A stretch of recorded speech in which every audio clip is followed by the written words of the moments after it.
Okay. Oh. Oh, man.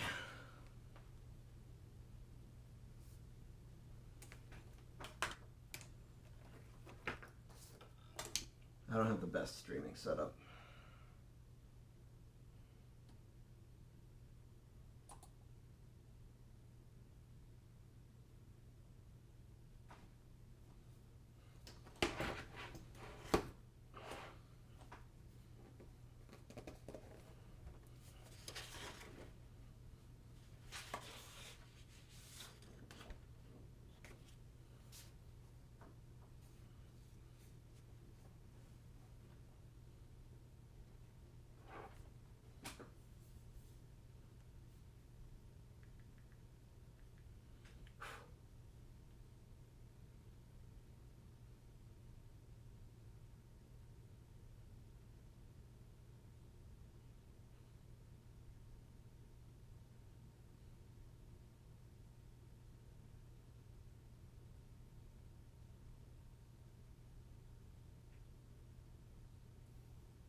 Oh my god. I deserve it.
Autumn and winter are enforcers of celestial judgment.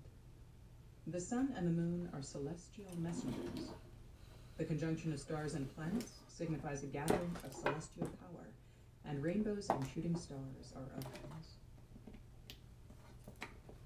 The sky and the earth. There are 9 domains in the celestial realm, arranged in a grid of 9 squares. The square in the center, called the central celestial domain, is the highest part of the celestial realm. There are 5 roving stars, planets. The metal star rules the west. Its animal is the white tiger, and it is associated with autumn and the color white. The wood star rules the east. Its animal is the green dragon, and is associated with spring and the color green. The water star rules the north. Its animal is the black tortoise, and it is associated with winter and the color black. The fire star rules the south. Its animal is the red raven, or phoenix, and it is associated with summer and the color red. The earth star rules the center. Its animal is the yellow dragon, and it is associated with all 4 seasons and the color yellow. The earth lies within the 6 realms, north, south, east, west, above, and below, and the 4 directions, which are delineated by the apparent paths of the sun, the moon, and the stars. Each year is ruled by a guardian star and regulated by the 4 seasons. Land extending east and west is measured by longitude, and land extending north and south is measured by latitude. Mountains are associated with benevolence and virtue. They are the root of all things. Water is associated with intelligence and judgment. It rewards and punishes. High ground is yang, therefore it is associated with activity. Low ground is yin, therefore it is associated with rest. Mounds are yang and male in nature. Hollows are yin and female in nature. The seasons. The 8 winds mark 8 seasonal changes. Approximately 45 days after the winter solstice, the slanting rain wind arrives. In ancient times, this is when prisoners who committed petty crimes were released.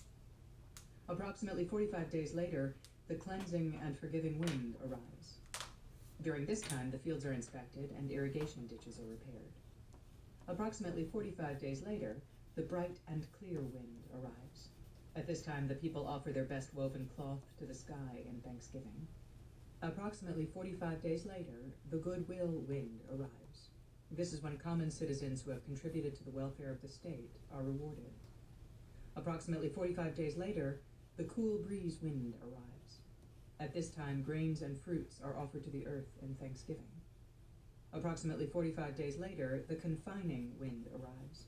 During this time, musical instruments are packed and stored. Approximately 45 days later, the non-circulating wind arrives.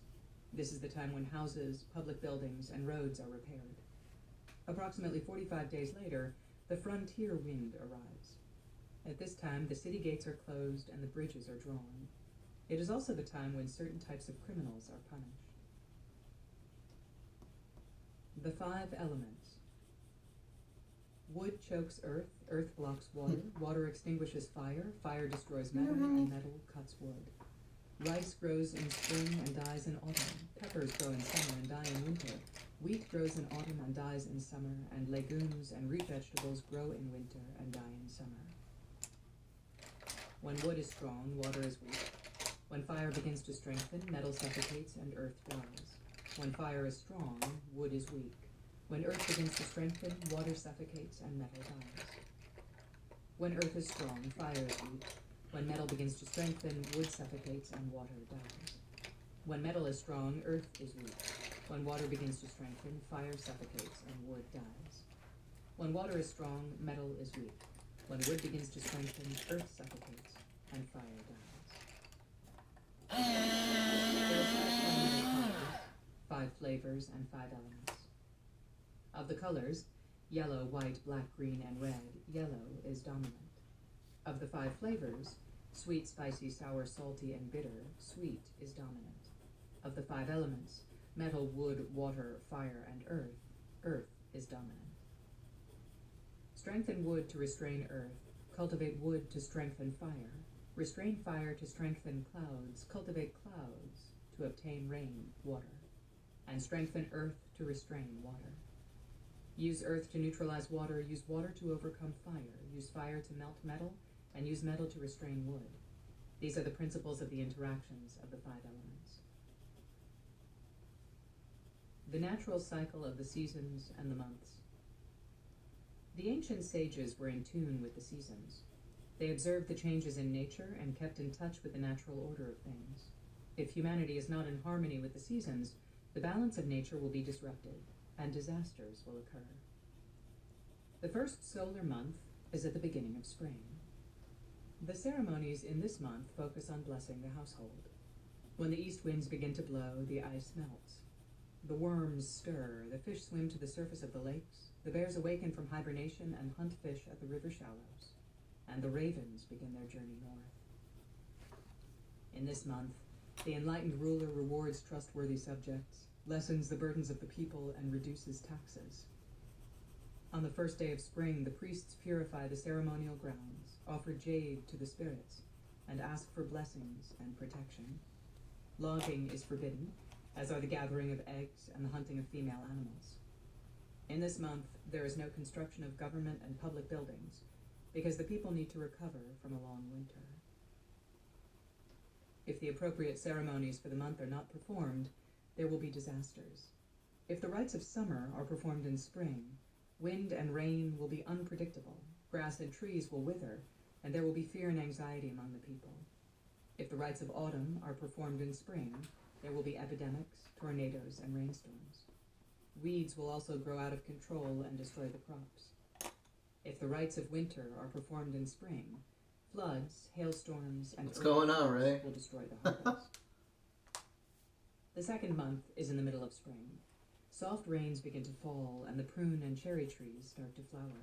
Worms and insects emerge from their nests and holes. The sound of the yellow birds is heard, and hawks and eagles are seen hovering over the fields. In this month, the judges inspect the prisons and lessen the sentences of offenders who have committed lesser crimes. Wardens are reminded to treat the prisoners fairly.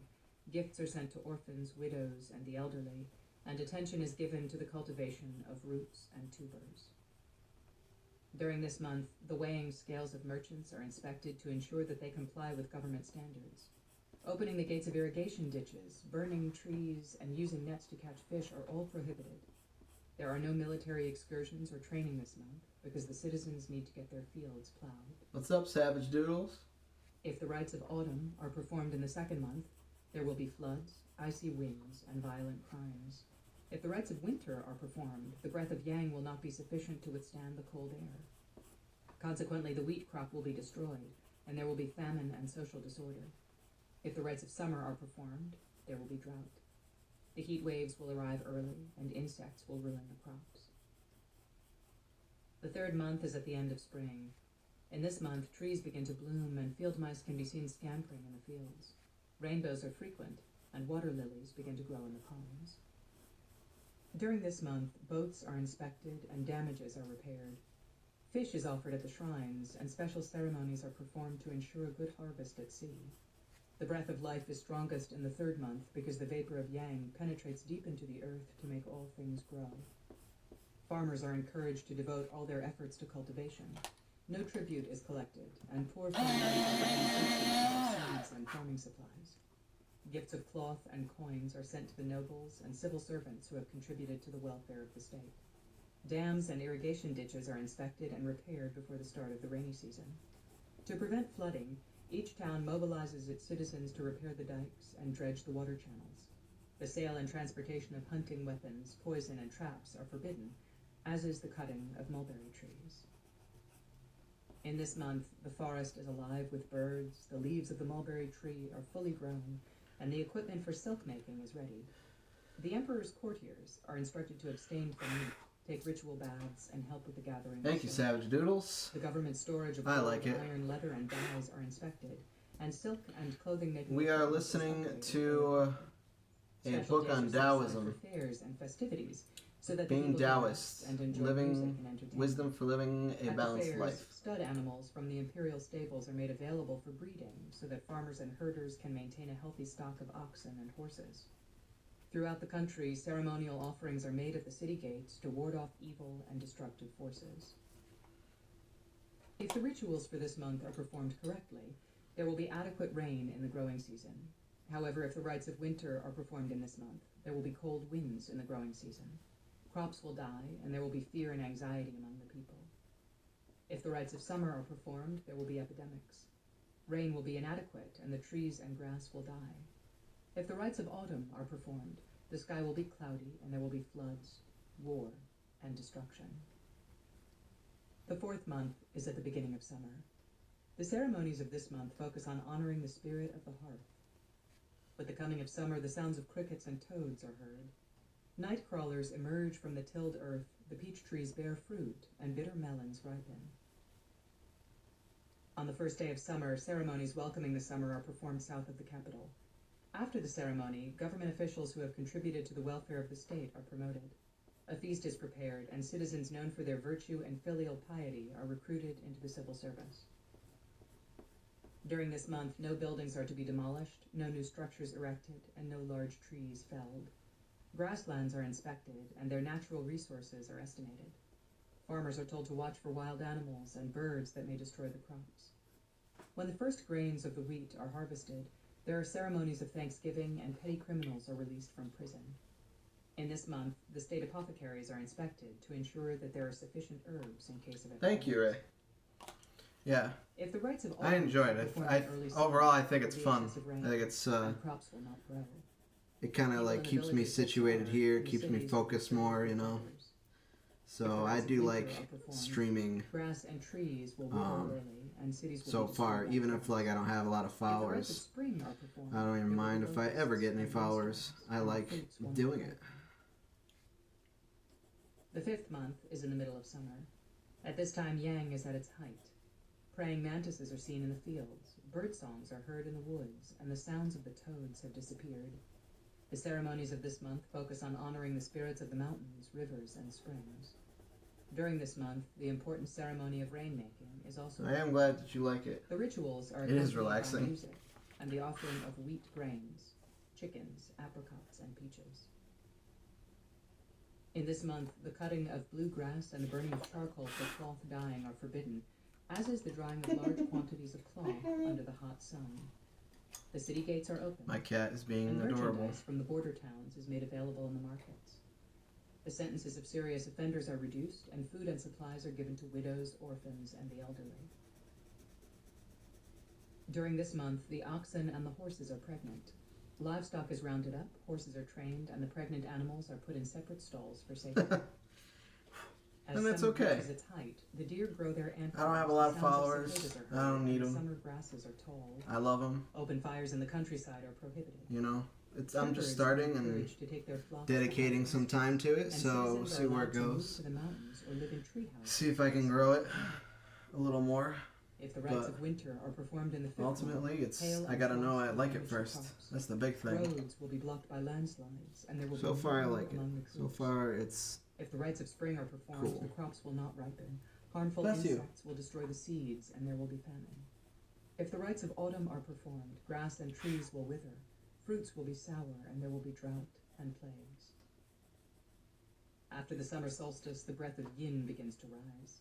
Yang and yin vie for control, and as the breath of yin continues to grow, life gives way to decay and death. During this time, people need to purify themselves by abstaining from meat and sensual activities. Government ministers and officials should use this time to observe the changes of yin and yang and plan their policies. The sixth month is at the end of summer. During this month, the cool winds begin to blow. Crickets hide in the cracks in the walls, young eagles take their first flight, and the grass is cut for fodder. The ceremonies of this month focus on honoring the guardians of the earth and the four directions. In this month, the fishermen are mobilized to capture sea snakes and sharks so that the waters are safe for travel. Woodlands are inspected, and fodder is collected and stored. The dead are remembered in memorial services, the sick are comforted, and the elderly are given supplies of rice. The newly dead are buried with gifts and offerings so that they can make their journey back to the earth. By the end of summer, the trees are at the height of their growth. The logging of growing trees is prohibited. Only dead trees and fallen branches are allowed to be gathered for firewood. The soil is moist and rich, the weather is hot, and there is frequent rain. This is when the grass should be cut and mulched so that the soil will be rich. the kids. In this month, Well, there is no hey, large-scale public. what better sacrifice? You know what I mean? description. That's okay. Let If them the have rites fun. of spring are performed in late summer, the grains will wither. The people will suffer from colds and respiratory diseases, and there will be many homeless people wandering the countryside. If the rites of autumn are performed, there will be floods in the lowlands. Crops will not ripen, and there will be birth defects and infant mortality. If the rites of winter are performed, cold winds will blow. Vultures will prey on young animals, and the people will abandon their fields to take shelter in the cities. The 7th month is at the beginning of autumn. The ceremonies of the 7th month focus on honoring the guardians of doors and entrances. In this month, cool winds blow and frost begins to fall. The sounds of the winter cicadas are heard, and eagles and hawks increase their hunting activity. This is also the time when prisoners on death row are executed. During this month, citizens who are unfilial, disrespectful, and quarrelsome are brought before the magistrates and punished. On the first day of autumn, the ceremony of welcoming the season is performed in the fields west of the capital.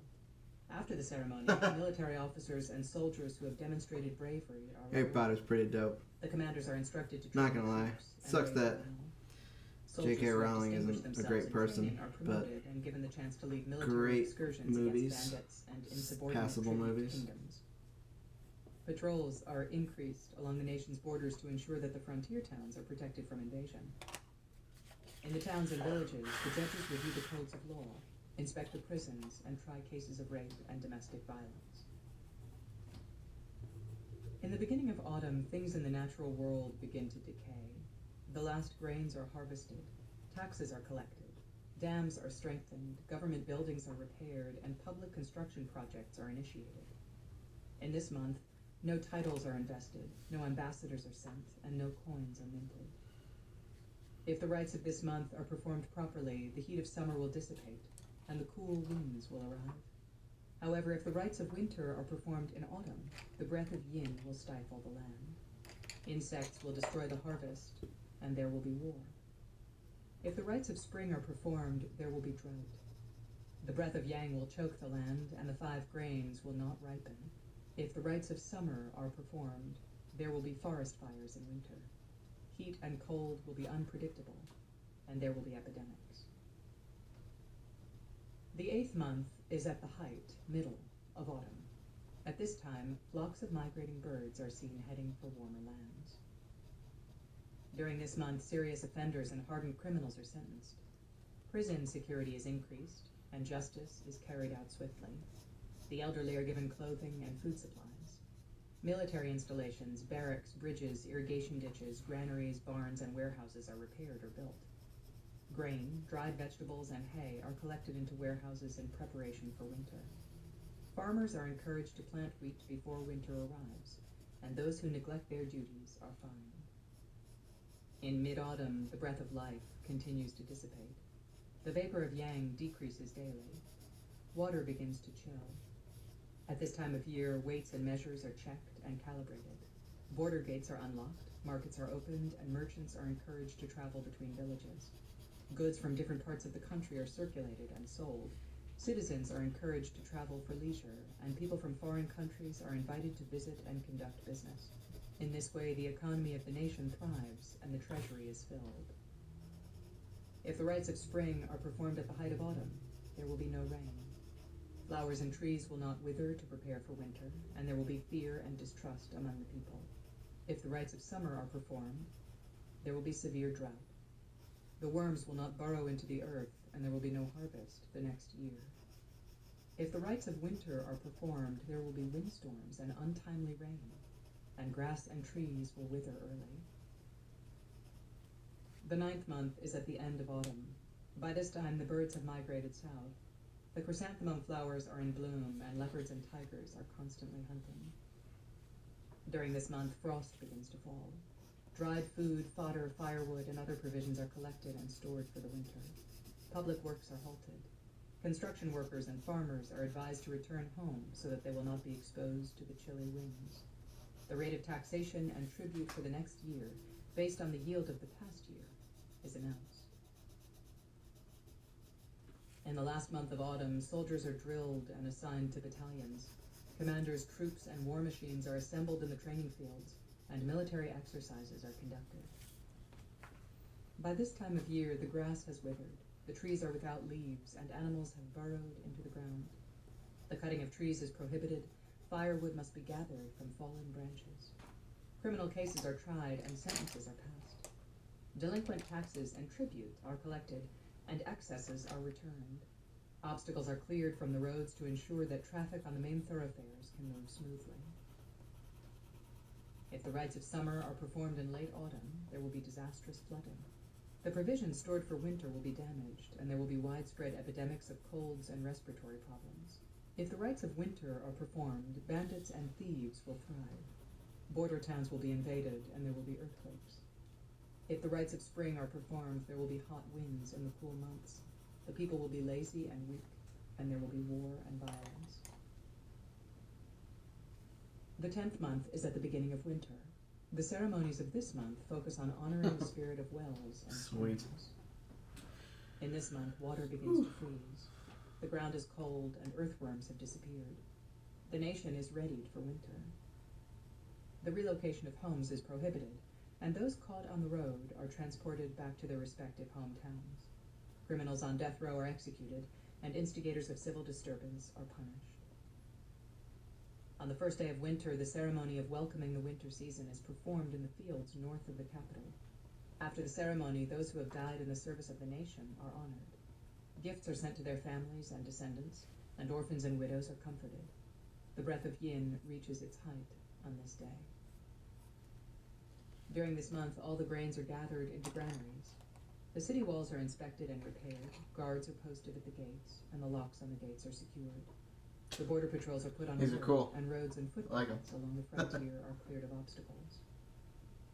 At this time of year, the funeral rites are reviewed, and the work of engravers and casket makers is inspected. If the work is below standard, the craftspeople are punished. In this month, feasts and offerings are made to the Earth Mother, the ancestors, and the celestial lords in thanks for a prosperous year. Farmers are rewarded, military commanders are tested, and taxes are collected from those who harvest fish and kelp. However, since this is winter, the taxes are minimal. If the rites of spring are performed in early winter, water will not freeze.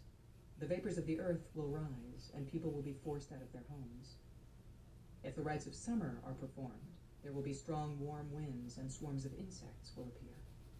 If the rites of autumn are performed, frost and snow will be untimely. There will be disturbances and skirmishes along the border, and land will be lost to invaders. The 11th month is in the middle of winter. At this time, the ice on the lakes thickens. The ground is covered with snow, the birds are silent, and tigers and other large animals begin to choose their mates. This is a time of rest. There is no public construction, no building of new houses, and no mobilization of workforces. The soil must not be disturbed in midwinter. Otherwise, hibernating animals will die, and there will be epidemics. The police are instructed to increase their vigilance. Robbers, thieves, and rapists who are arrested are punished immediately. During this month, wine is brewed. The wine containers are cleaned, the ingredients are measured, and the brewers are told to use the best millet and rice and the purest water. Offerings are made to the oceans, the rivers, and the Great Lakes. Grains and animals abandoned in the open fields are free for the taking. The wardens of the forests and marshes announce that hunting and the gathering of wild edible plants are permitted. However, disputes over game and foraged foods are not tolerated, and offenders are punished and fined. In midwinter, the ruler and the ministers are encouraged to perform rites of purification and abstain from meat. They retire to a quiet and secluded place to rest. They minimize desire, do not listen to music, and refrain from sexual activity. Having rested mind and body, they will be ready for the tasks of the next year. In this month, only the tall grass is left standing. The worms are hidden underground, and the deer are shedding their antlers. Only trees in the vicinity of springs can be felled for firewood and the making of farm equipment. Idle government administrators are dismissed, and surplus equipment is stowed away. Gates and locks in government buildings are inspected, and prison facilities are repaired. If the rites of summer are performed in the 11th month, there will be drought. Heavy fog will cover the land, and there will be constant thunder and lightning. If the rites of autumn are performed, there will be excessive rain. Melons and legumes will not ripen, and there will be war and destruction. If the rites of spring are performed, locusts will destroy the crops. The water in the springs will become stale, and there will be epidemics. The 12th month is at the end of winter. During this month, life begins to stir. The ravens begin to leave the warmer lands, and many birds prepare to build their nests. The cries of apes, monkeys, and other creatures of the forest are heard, and ducks and hens are ready to lay eggs. In this month, the farmers are encouraged to breed plow animals and repair plows. The fishing season begins. The amount of grain in storage is recorded, and based on the deficit or surplus, the next season's farming activity is planned. Musicians schedule rehearsals and give public performances. Forests are cleared of fallen branches and dead trees to prepare for spring growth. By the end of winter, the sun has completed its yearly cycle, and the constellations have appeared in the sky in one full cycle. The year has come to an end, and a new one will begin. To allow the citizens to prepare for the coming of the new year, no new government projects are started. As the year draws to an end, the ruler and the ministers review the laws, the rites, and the rituals. They discuss the past year's achievements and plan the next year's projects. The income of the people is recorded, and every household is asked to contribute a fraction of its income to the offerings at the mountain and valley shrines. If the rites of autumn are performed in the 12th month, frost will fall early, snails will multiply, and crops will be ruined. People will abandon the countryside to seek shelter in the towns, and crime and violence will increase. If the rites of spring are performed, there will be birth defects, infant deaths, and illness. If the rites of summer are performed, snow will fall at inappropriate times. The ice on the rivers and lakes will melt early, and there will be floods. Chapter 4: Sky, Earth, and Humanity. Human actions elicit responses from the Tao. It was said that when the musician Guang played the piece White Clouds on the zither, cranes alighted on his dwelling, a gentle wind blew, and soft rain fell. When the ruler of Jin was ill, drought ravaged his country and laid waste to thousands of miles of land. In the country of Qi, when a widow who was framed for murder cried for justice, lightning struck the ruler's palace and injured him. Hurricanes destroyed the coastal towns, and heavy rains flooded the countryside. The musician and the widow of Qi were not prominent citizens. Neither were they rich or famous, yet their actions elicited a response from the celestial realm because they were sincere. The guardians of the celestial realm are aware of everything that happens in the mortal realm. Whether we are in the middle of a dark forest, in the depths of a cave, or inside a locked chamber, we cannot hide our unethical actions and escape retribution. The Tao is always watching. When King Wen of Zhou, 1152 to 1056 BCE, was fighting the tyrant So, his army was stopped by the raging waters of the Main River. White caps raced on the waters, and the sky was dark with storm clouds. No one, not even his shaman advisors, could see the other shore. King Wen raised his great axe in one hand and waved his banner, crying, "I have taken the responsibility to save the nation from tyranny. Who dares to stop me from achieving my goal?" Suddenly the wind stopped, the waters calmed, and the army of Zhou was able to cross the river. The Prince of Zhu was defeating the despotic ruler of the Han dynasty in battle when the sun was about to set. Knowing that darkness would help his enemy escape, the prince raised his spear and appealed to celestial lords to give him enough time to capture the hated tyrant.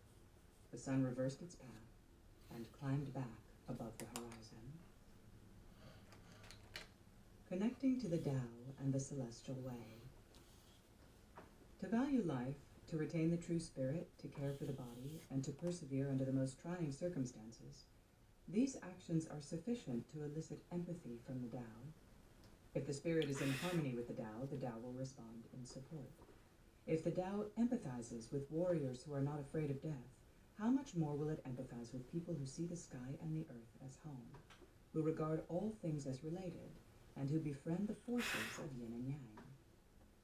Those whose hearts and minds are in union with the Tao are filled with the vapor of supreme harmony. Outwardly they take on human form, but inwardly they embrace the Tao. Observant and aware of everything, they can understand that which cannot be known. Because they are at one with the Tao will stand behind them in everything they do. Once a musician named Yang was able to use his music to move a prince named Meng to tears. The prince would wipe his eyes and sigh even before he knew what was in his mind. This is because Yang's song was inseparable from his heart, and when he played his music, his feelings reached the prince's heart before any words were spoken. To be able to reach into another person's heart is not a skill that can be learned.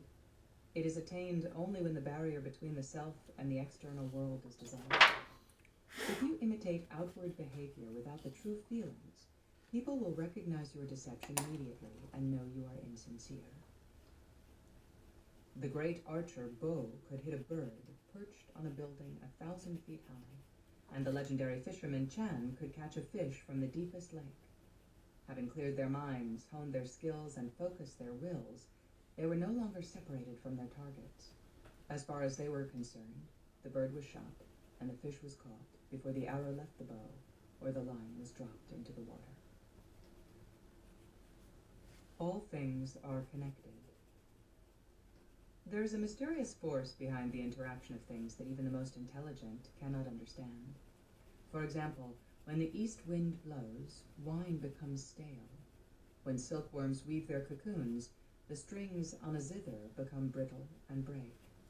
When whales die on the beach, shooting stars and natural disasters appear. We don't know why coincidences like these occur. Perhaps everything is interrelated, so that when something happens, it elicits a response from others. Sagely rulers embrace the natural ways and teach not by speaking, but by setting examples.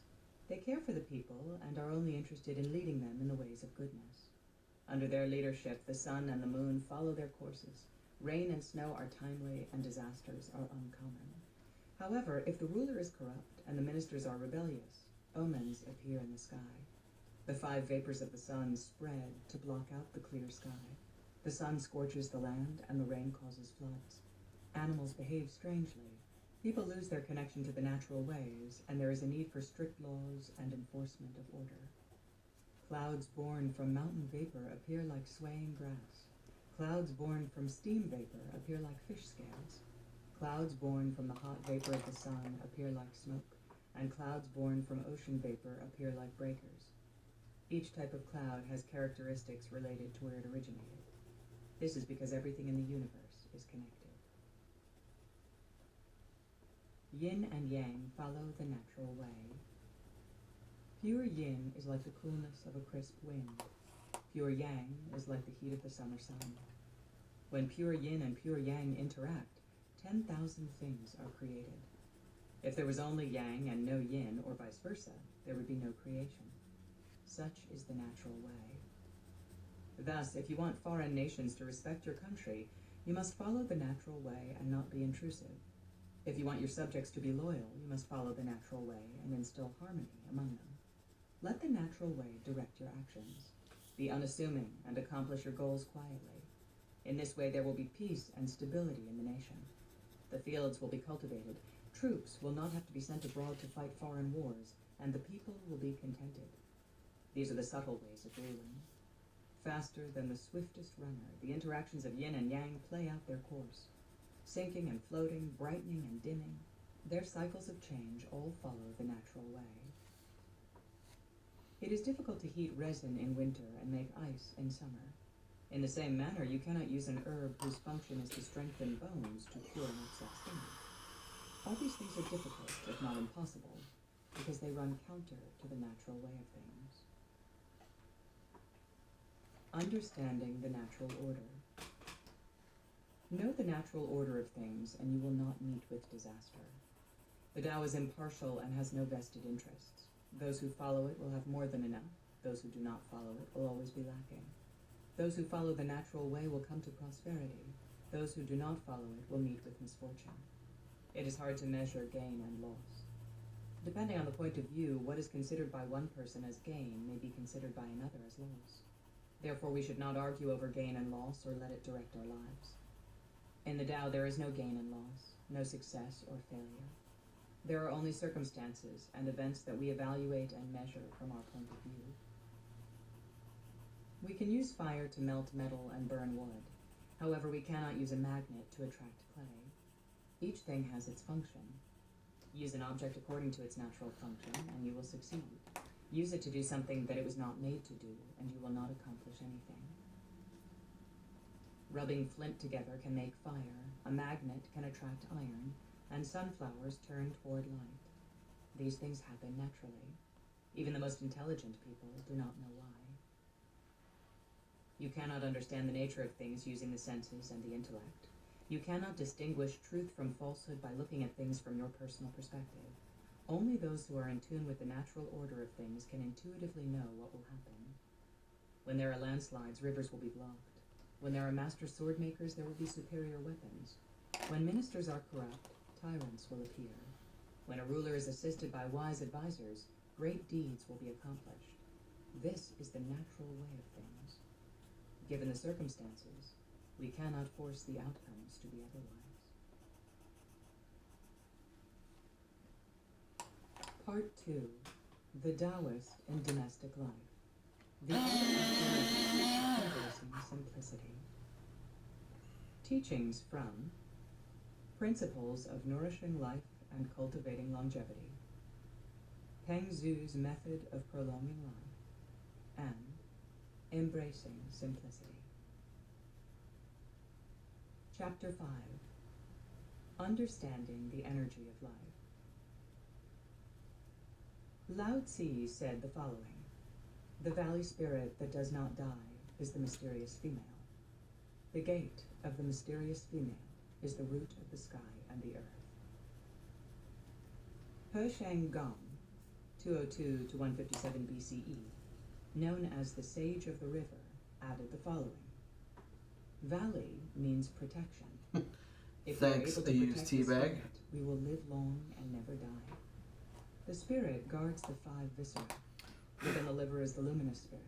Within the lungs is the soul. Within the kidneys is the generative essence. Within the heart is the essence of intelligence. Within the spleen is the spirit of feelings and intention. If any of these organs is injured, the guardian of that viscus will leave. As a result, life energy will be harmed, and health will deteriorate. The key to longevity lies in the mysterious female. What is the mysterious female? Mysterious refers to the sky. In the senses, it is the nostrils.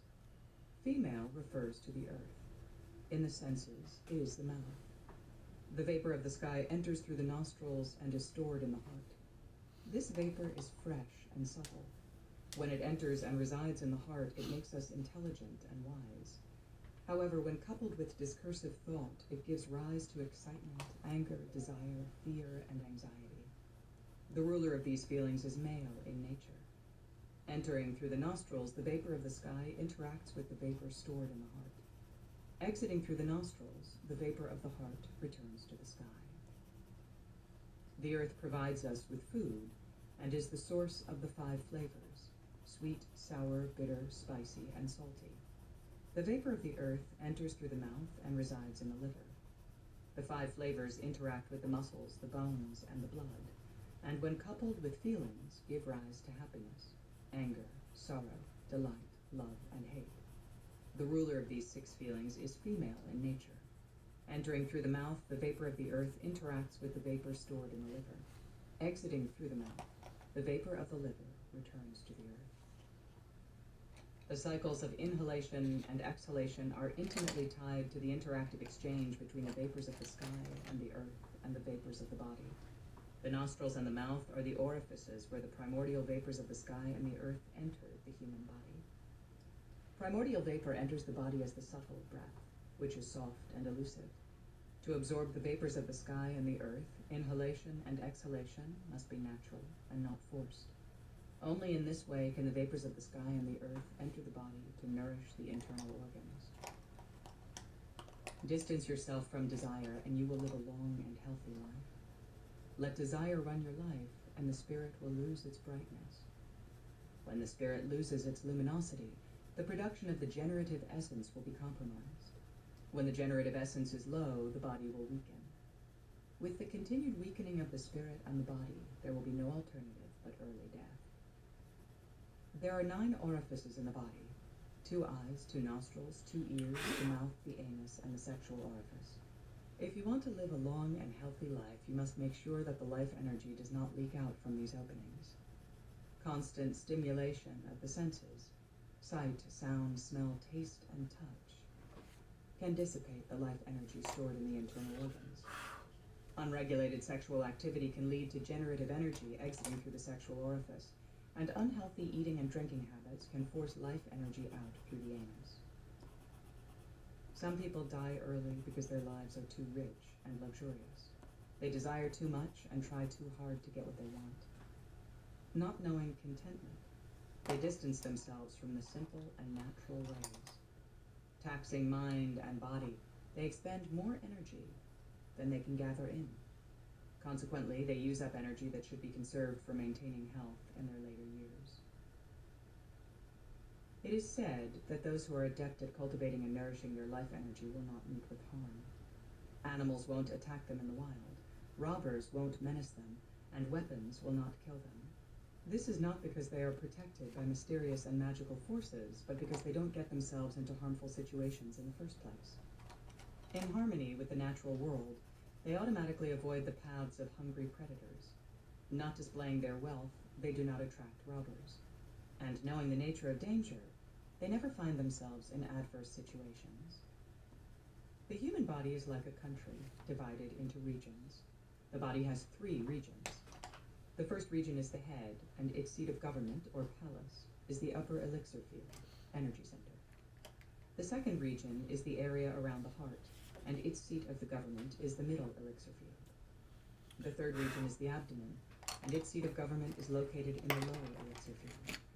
The ruler spends time with these 3 seats of government, like an emperor visiting the provinces of the country to learn about the needs of the people. The limbs constitute the border regions of the country, and the joints, tendons, muscles, and ligaments are the local officials. The circulatory pathways are the roads and rivers that connect the areas of the country, transporting supplies according to the needs of each region. If you want to nourish the energy of life, you must understand the principles of ruling. Like an enlightened ruler, the spirit must guide the ministers, the blood, the internal organs, and the skeletal system, and love the people, the life energy. If the ruler fails to oversee the ministers, there will be corruption. If the ruler does not love the people, public works will be neglected, the borders will be unprotected, and there will be social disorder, natural disasters, and invasion. Similarly, if the spirit does not guide the flow of blood, the internal organs will be robbed of nutrients, the circulatory pathways will be blocked, the musculoskeletal system will weaken, and the body will suffer from illness. If the body is unable to ward off illness and disease, then, like a country with no border protection, it will be invaded.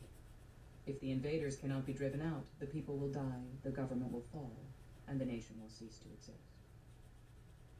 Thus, those who value the energy of life need to understand the importance of strengthening it. Nourish the energy of life while you are still healthy. Take preventative measures. Do not wait until the symptoms of illness, disease, and weakness appear. In a strong nation, the citizens are content, the economy is prosperous, the granaries are full, the roads are safe, the garrisons are staffed, the ministers are virtuous, and the ruler is enlightened. Similarly, in a healthy body, the life energy is strong and plentiful, the body is tireless, the internal organs are healthy, the circulatory pathways are open, the limbs are strong and agile, the blood is healthy, and the spirit is bright and clear. That which guides the natural course of celestial movements is the law of yin and yang. That which regulates the movement of the earth and the cycles of the seasons is the principle of softness and hardness. That which fosters the peace and harmony of human society is virtue. Humans are born from the copulation of the energies of yin and yang. Within the human body is the seed of the Tao, and this seed is the energy of life. Living between the sky and the earth and moving with the 4 seasons, humans have a short lifespan compared to that of the mountains and the seas. But rather than feel despair about our short time in the mortal realm, we should value the human body that we are born with. It is said that of all sentient beings, humans have the strongest potential to realize the Tao. We should therefore develop this potential by valuing the life energy. To value life energy means to conserve, cultivate, and nourish it by living a simple and contented life, as well as by practicing the arts of longevity. Practicing the arts of longevity requires discipline, trust, and respect for the teachings. Most important, it requires dissolving negative thoughts and emotions such as ambition, aggression, anger, arrogance, possessiveness, and jealousy. All the teachings of Taoism come down to this. The primordial energy of the Tao within accumulates naturally in the head when thoughts are extinguished. The area where the primordial energy congregates is called the mud ball cavity, and it is located in the forehead, slightly above the area between the two eyes. This cavity rules over the internal organs, the circulatory pathways, and the musculoskeletal system, and it has the power to allocate resources in the body to defend it from illness and disease. When the mud ball cavity abides in stillness, it can stabilize the life energy and stimulate the production of the generative essence. Therefore, those who practice the arts of longevity should know the importance of cultivating and abiding in stillness. Spirit is the root of life, and the body is the vessel. If the spirit is taxed, it will wither. If the body is stressed, it will weaken and die. If you tax the spirit with excessive thinking and tire the body with excessive labor, how can you live long and be healthy? The sages were able to live long and contented lives because they knew that both spirit and body need to be preserved and nourished. They also understood that spirit and body cannot be separated. The separation of body from spirit is death. Once we die, any return to life in the same body is impossible. This is why those who value life nourish both body and spirit in order to live out their lifespan fully. The principles of cultivating the energy of life are sometimes difficult to grasp. However, if you have an inkling that the path to life is the opposite of the path of indulgence, excessiveness, and scheming, then you're on the right track. With time, you'll come to understand that simplicity and moderation are the key to attaining longevity, health, and happiness. Chapter 6. Healthy Attitude, Healthy Lifestyle. Main.ee.ac advised the following. When you're young, don't spend a lot of energy doing what everybody thinks is appropriate. When you've reached maturity, don't be too competitive. When you're past middle age, you should begin to find contentment. When you're old, you should minimize desires. Exercise the body gently to prevent it from stiffening, and entertain your mind leisurely to prevent it from deteriorating. In this way, you will enjoy a healthy and long life. Birth, growth, aging, and death are related to the rise and fall of vapor in our bodies, which in turn is related to the primordial breath of life that pervades nature. If we are in tune with the breath of the sky and the earth, we will be able to resonate with the breath of life. The best way to attain health and longevity is to be calm and centered in the midst of turmoil. Be free from desire and attachment, and maintain a harmonious relationship with the vapor and breath of the universe. People get ill and die before their time because they have distanced themselves from the Tao, not because the Tao has distanced itself from them. The primordial life energy never deserts us. It is we who choose to abandon the essence of life. Therefore, the adepts of the arts of health and longevity are careful not to stray from the Tao. Jiangzi said the following. The primordial energy of life has no limits. However, there is a limit to knowledge and conceptual thinking. If we use that which has limits to understand that which has no limits, we will end up tiring body and mind. When body and mind are taxed, life energy will weaken, and the span of life will diminish.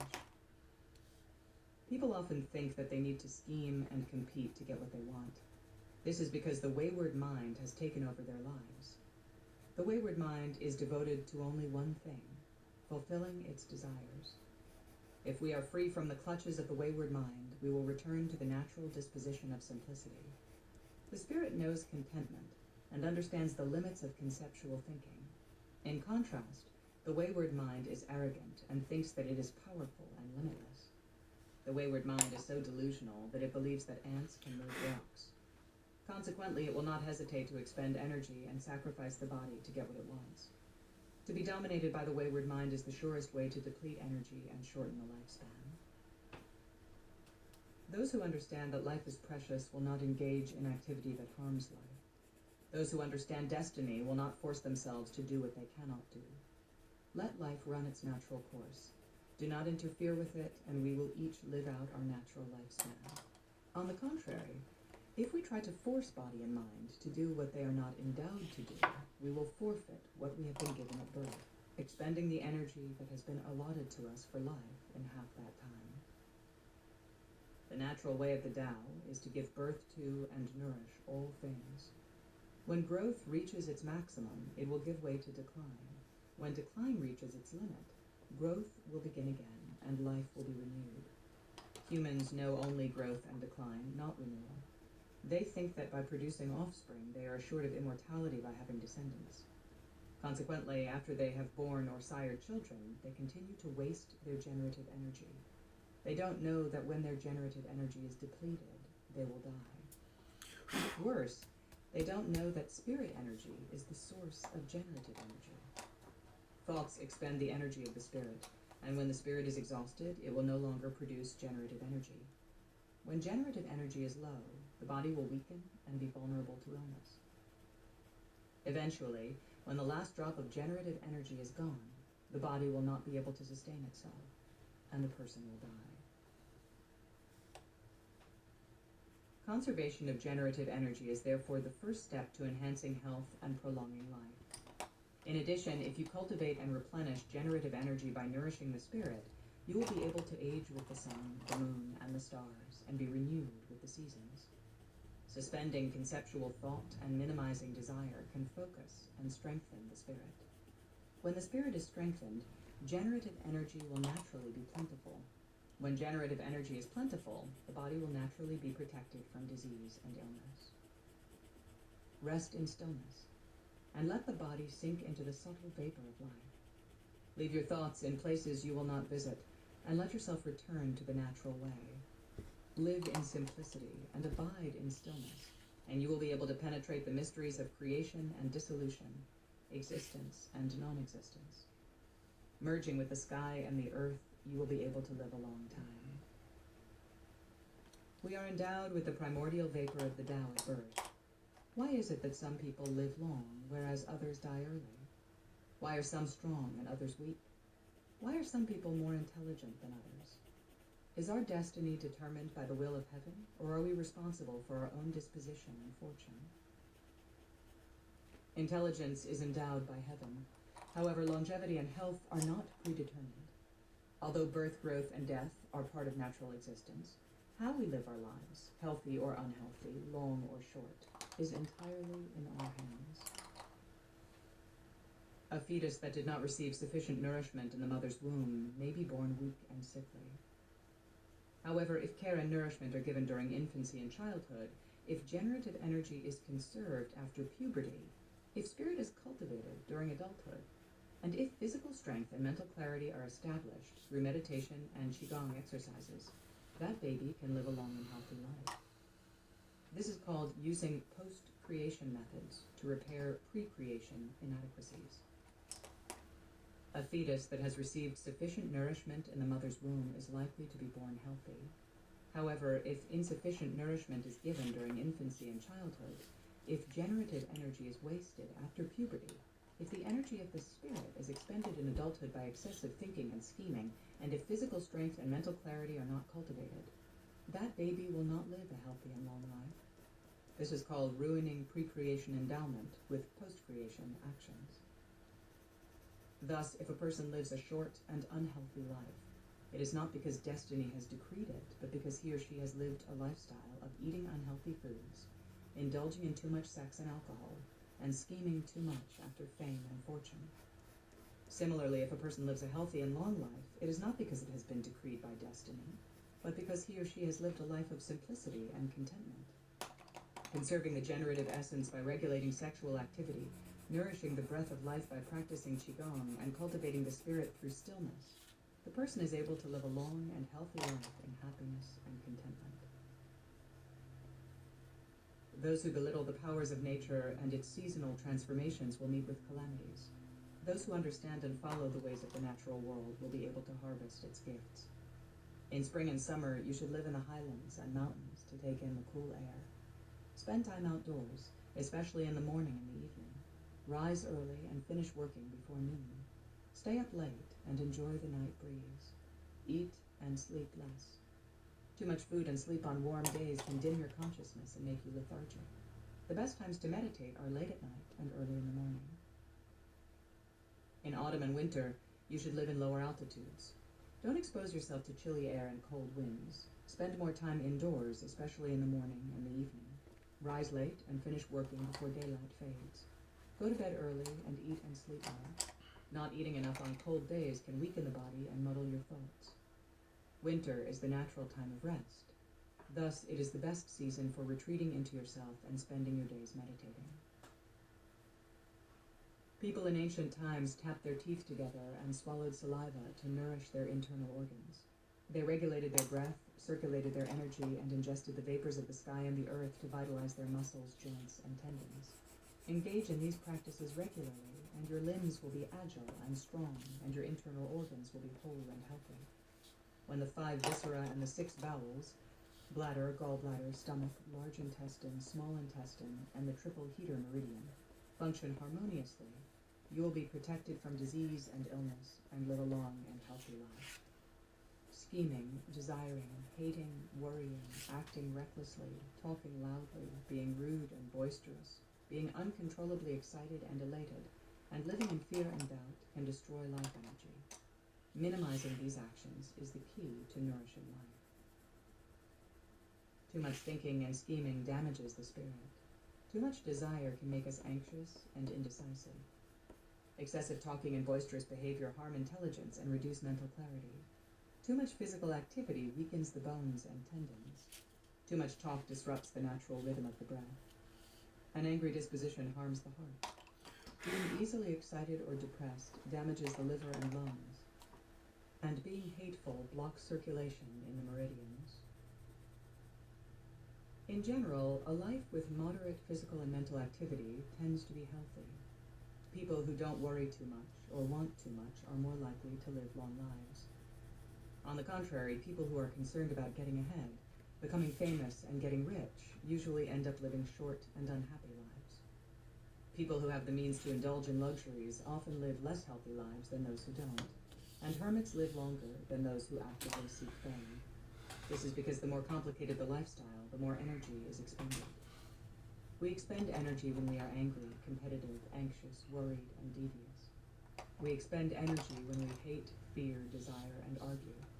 If energy is spent feeding these attitudes, there won't be much left to nourish the internal organs, the bones, and the tendons. If you are able to devote your time to cultivating and nourishing more energy, you can live a much healthier and longer life. Health begins with clearing the senses. The eyes should not stare at things that attract you. The ears should not be exposed to loud and dissonant noises. Do not subject the nose to smells that are pungent or that reek of blood. Do not gorge on food that is overly spicy. Do not direct your mental activity to scheming and thinking negative thoughts. Staring at things that attract you increases desire. Loud and distracted noises disturb inner peace. Decaying smells pollute the lungs and disrupt the natural circulation of breath. Foods that burn the mouth can traumatize the stomach and intestines. Negative thoughts and attitudes muddy the clarity of thoughts and disrupt inner balance and harmony. In the morning, do not sigh and complain about your problems. Think positively about yourself and others the moment you rise. At night, don't raise your voice or argue. This will churn up negative energy and prevent you from having a restful night. Although it is not practical for everyone to be a hermit, it is possible to live a peaceful and simple life, earning a livelihood that can support you and your family. The key to preserving life energy lies in minimizing desire, knowing the limits of the body, maintaining clarity, and having a peaceful disposition. You can make a living without having to scheme and think negative thoughts. Allow things to happen rather than trying to force things to go your way. If you live a life of moderation and contentment, you won't feel overexcited when things work to your benefit, or be terribly disappointed when things don't work out. Those who have a peaceful disposition typically live longer than those who are hot-tempered. This is because anger, aggression, and impatience can drain energy. However, if fiery-tempered people are willing to cultivate a peaceful countenance, they will be able to conserve their life energy as effectively as those who are peaceful and patient. If those who already have a peaceful disposition are able to cultivate their life energy further by stilling their thoughts and strengthening the body, they will age with the sun, the moon, and the stars. The Yellow Emperor, 2698 to 2598 BCE, asked his advisor Chiba the following. I've heard that in ancient times people lived long and healthy lives. Even at 100, their faces glowed, their complexion was smooth, their limbs were agile, and they were rarely ill. Nowadays, people are weak and unhealthy before they're 50. Their limbs are no longer agile. Their spines are misaligned, their internal organs do not function properly, and the circulation of their internal energy is sluggish. What made the ancient peoples happier and healthier than we are? Chiba replied as follows. In ancient days, people understood the principles of yin and yang. They lived according to the cycle of the seasons and the waxing and waning of the sun and the moon. They rose with the sun and rested at sunset. They ate healthy foods and practiced qigong to build resistance to seasonal illness. They regulated sexual activity, did not labor excessively, and never entertained negative thoughts. Thus, life energy was conserved, and the spirit was calm and peaceful. Today, people do not understand the workings of yin and yang. They scheme tirelessly to get things they want, but do not need. They eat foods that harm rather than nourish their bodies. They indulge in excessive sexual activity. They drink liquor like water. They are angered easily. And worse, they are aggressive and impatient. Trying to satisfy material needs in the short term, they dissipate life energy by pushing body and spirit beyond their limits. They don't know that true happiness and contentment do not lie in material things and sexual pleasure. Nature lasts forever because it knows how to renew itself. Even animals know how to preserve their energy by hibernating in winter and procreating only at specific times of the year. Humans, however, have lost their connection with the cyclical rhythms of life in the natural world and are living against the principles of the waxing and waning of yin and yang. How can you expect people nowadays to live long and stay healthy? Lao Tzu once said that it is common for people to live to be 100 if they abstain from excesses. If you are able to still your thoughts, relax the body, and practice qigong, you too can live a long and healthy life. The lifespan is like an oil lamp. The lamp comes with a full reservoir of oil when it is new. A lamp that burns with a bright flame will use more oil and extinguish sooner than one that burns with a soft flame. Similarly, if we use too much energy in the early part of our lives will be short. A lamp that burns constantly will extinguish sooner than one that burns only periodically. If we know how to rest and conserve energy, our lives will be longer and healthier. If the lamp is given a continuous supply of oil, it can burn for an indefinitely long time. Understanding this, the sages knew the importance of cultivating and conserving their life force, and in doing so, they were able to remain healthy and live beyond the normal lifespan. Our life energy will be strong and plentiful if we maintain a low voice while others shout, if we are relaxed while others fret, if we are calm while others are angry, if we are generous while others are greedy, if we are not affected by daily petty concerns, if we don't engage in work that demands excessive physical or mental effort, and if we are able to understand and follow the natural way of things rather than force things to fit our plans. People nowadays get ill easily and die early because they don't know how to conserve energy. They spend their lives competing with others to win fame, fortune, and recognition. Aggression, anger, greed, jealousy, pride, competitiveness, and desire are poisonous. They can weaken the joints, muscles, tendons, and bones, damage the internal organs, and block the circulation of energy, and muddy the clarity of thoughts. When the body is tired and broken, when the organs are dysfunctional, when circulation is blocked, and when mental activity is feeble and thoughts are unclear, all kinds of illnesses will arise. The bright and clear vapor of life will wane, and the dark vapor of death and decay will take over. When we are completely overrun by the dark vapor, we will die. The key to prolonging life lies in not worrying about what to wear and what to eat and drink. Stay away from excessive socializing, regulate sexual activity, do not be attached to gain and loss, and do not be concerned with reputation and social recognition. If you are able to do these things, your spirit will be centered and calm. If the spirit is calm, you will be relaxed. If you are relaxed, energy will flow freely in your body. When energy flows without obstruction, the internal organs will be nourished and the skeletal system will be strengthened. In addition, if you are able to nourish your body by doing Qigong and still the mind by practicing meditation, your lifespan will be long beyond imagination. Do not be distracted by desire, emotions, and conceptions. Think, but don't scheme. Appreciate things around you, but do not crave them. Use your speech to communicate, and not to slander. Exercise your body, but do not tire it. Live in simplicity and contentment, and you'll be healthier and happier than those who do not. Those who crave power and control will tire both body and spirit, even if they are ethical in their dealings. If you start out wealthy but lose your fortune later in life, you're bound to be frustrated and disappointed. Some will even lose their will to live. If you start out poor but end up accumulating wealth, you're likely to be extravagant. Like a starving person gorging food, you'll wallow in newfound luxuries. However, if you are able to treat gain and loss with stride, you won't feel despondent if you lose your fortune, or ecstatic when you find it. In this way, the spirit will remain calm. When the spirit is calm, the body will be relaxed, and when the body is relaxed, life energy will be preserved. Exercising in winter can warm the blood and enhance the circulation of energy. Resting in summer can reduce the threat of heat stroke. This is what is meant by harmonizing the workings of yin and yang in the body with the seasons.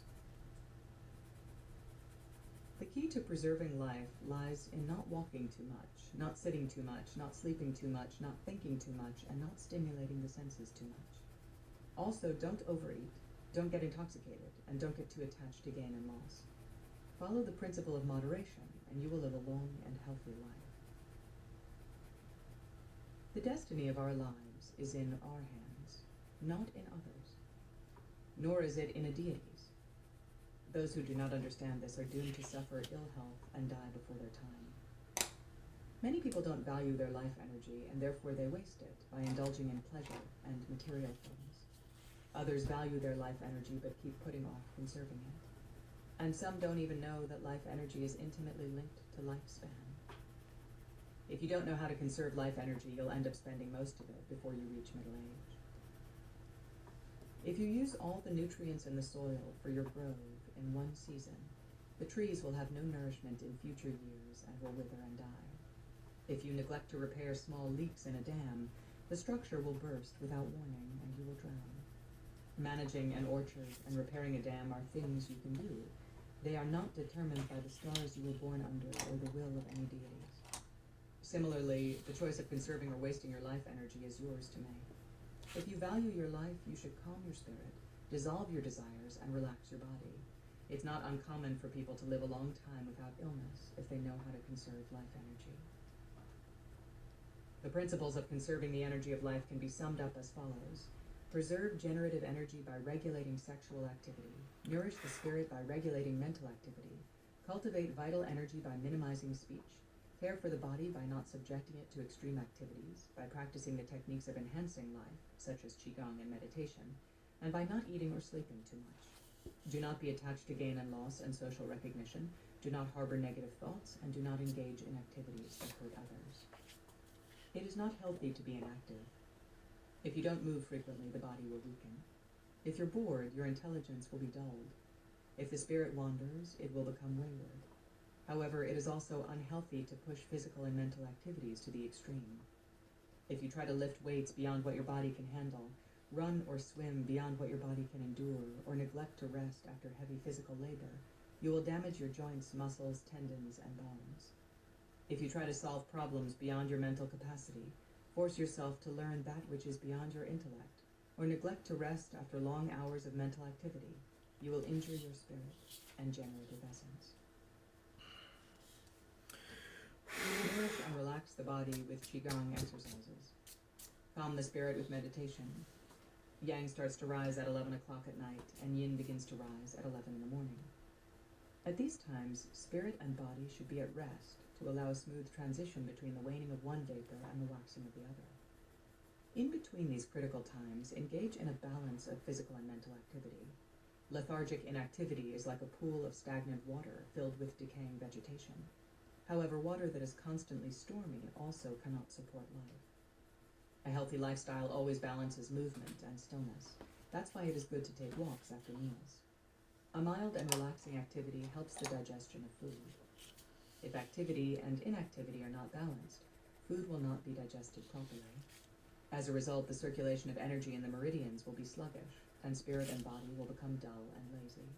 Knowing the principle of balance is important in maintaining health and longevity. Rest before you feel tired. By the time you feel fatigue, the reserve energy in the body will have been used. Consequently, you'd have to rest longer to replenish what was spent from storage. Eat before you feel famished. Otherwise, the food will appear excessively attractive and you will overeat. Stop eating before you feel full. By the time you feel satiated, you will have eaten more than what your digestive system can handle. Don't overstimulate your sense of taste by eating foods that have too many flavors. Generally, it is better to eat too little than to overeat. Go to bed before you feel sleepy. Allow the body to relax and let your thoughts slow down before you fall asleep. Do not be physically and mentally active just before bedtime. Mental activity stirs up conceptual thinking, and physical activity heats up the blood, thus preventing you from resting effectively. Travel in a vehicle only if the distance is too great to walk. Think when you really need to think. Talk only when you need to communicate. Balance action with non-action, movement with stillness, and you'll find that living a long, healthy, and contented life is not so hard after all. The methods of cultivating health and longevity are the same as those that protect body and spirit. Keep warm in the winter and cool in the summer. Do not engage in activities or eat foods that are inappropriate for the seasons. In all things, achieve a sense of balance and moderation. This is the great secret to living a long and healthy life. If you always wear a lot of clothing and cover yourself with thick blankets when you sleep, your body will never have the chance to temper itself. Consequently, it will become ill with the slightest chill.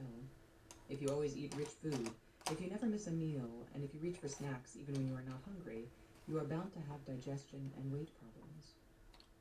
If you cannot bear to not have sex for even a few days, your generative energy will be depleted, and your skin will take on a dry, dark pallor.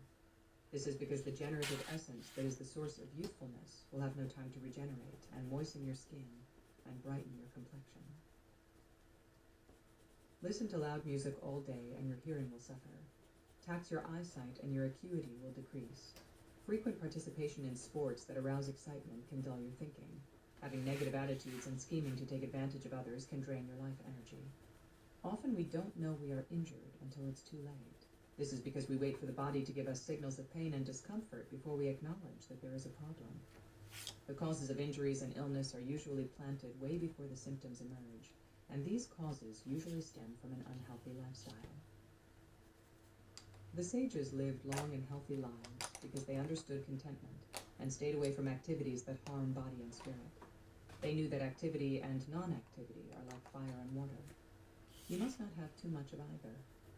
Fire can warm us, but if it is out of control, it will burn us. No one can live without water, but if we are immersed in water permanently, we will drown. There are three great causes of illness: excessive sexual activity, grasping after wealth and material things, and gossip and slander. Excessive sexual desire is blind to love and caring because the partner is seen only as an object of satisfying desire. When one's regular partner is not available or is uninterested, sexual craving will lead to affairs with other people's loved ones without consideration of whether it will cause suffering. Thoughts and dreams of sexual pleasure can drain generative energy as much as the activity itself. Therefore, the initial loss of life energy stems from the inability to distinguish sexual possessiveness from caring love. Greed does not know satiation. Needs can be satisfied, but wants can never be fulfilled. With greed, the more you attain, the more you will crave. And the more you crave, the more you will scheme to satisfy those cravings. The loss of life energy, therefore, is intimately related to the inability to distinguish wants from needs. Slander is rooted in jealousy, envy, anger, and aggression. Fabrication of events and people's actions lie at the heart of slander. When a lie is told, more lies will have to be told to cover the previous lie. With time, you will find yourself doing nothing but spinning false stories to cover up reality. This kind of mental fabrication damages the brightness of the spirit. When energy that should be allotted to nourishing life energy is used to create cover-up stories, how can we expect slanderers to be healthy? The key to good health and long life lies in valuing life. Harm others and you'll eventually harm yourself. Take advantage of others and you'll be the loser in the long run. Having a peaceful disposition and doing good deeds are the foundations of health and longevity. If this foundation is absent, the techniques of improving health, such as massage, breath regulation, and calisthenics, will yield few or no results. Excessive elation and excitement can lead to the spirit becoming wayward. Excessive sadness can block the circulation of blood. Mental exertion can lead to chronic fatigue and frequent headaches. Overuse of the eyes can lead to loss of acuity. Oversleeping can lead to depression and lethargy. Overeating can lead to dysfunction of all the internal organs, not just the stomach and intestines. Today, people want to eat only what delights them. They can't tell the difference between foods that harm and those that nourish. Consequently, they develop illnesses that are associated with eating the wrong foods. Those who understand the principles of conserving life energy will eat foods that are nourishing and avoid those that block the flow of energy. Moreover, understanding that energy can be dissipated through the mouth, they speak only when necessary and refrain from useless chatting. In this way, their life energy will always be plentiful. After perspiring, do not sit or lie down for a long time because this can lead to deterioration of the joints and the back muscles. Rest for a bit, and then engage in a gentle, relaxing activity to keep the body moving. In this way, the circulation of blood will not be sluggish.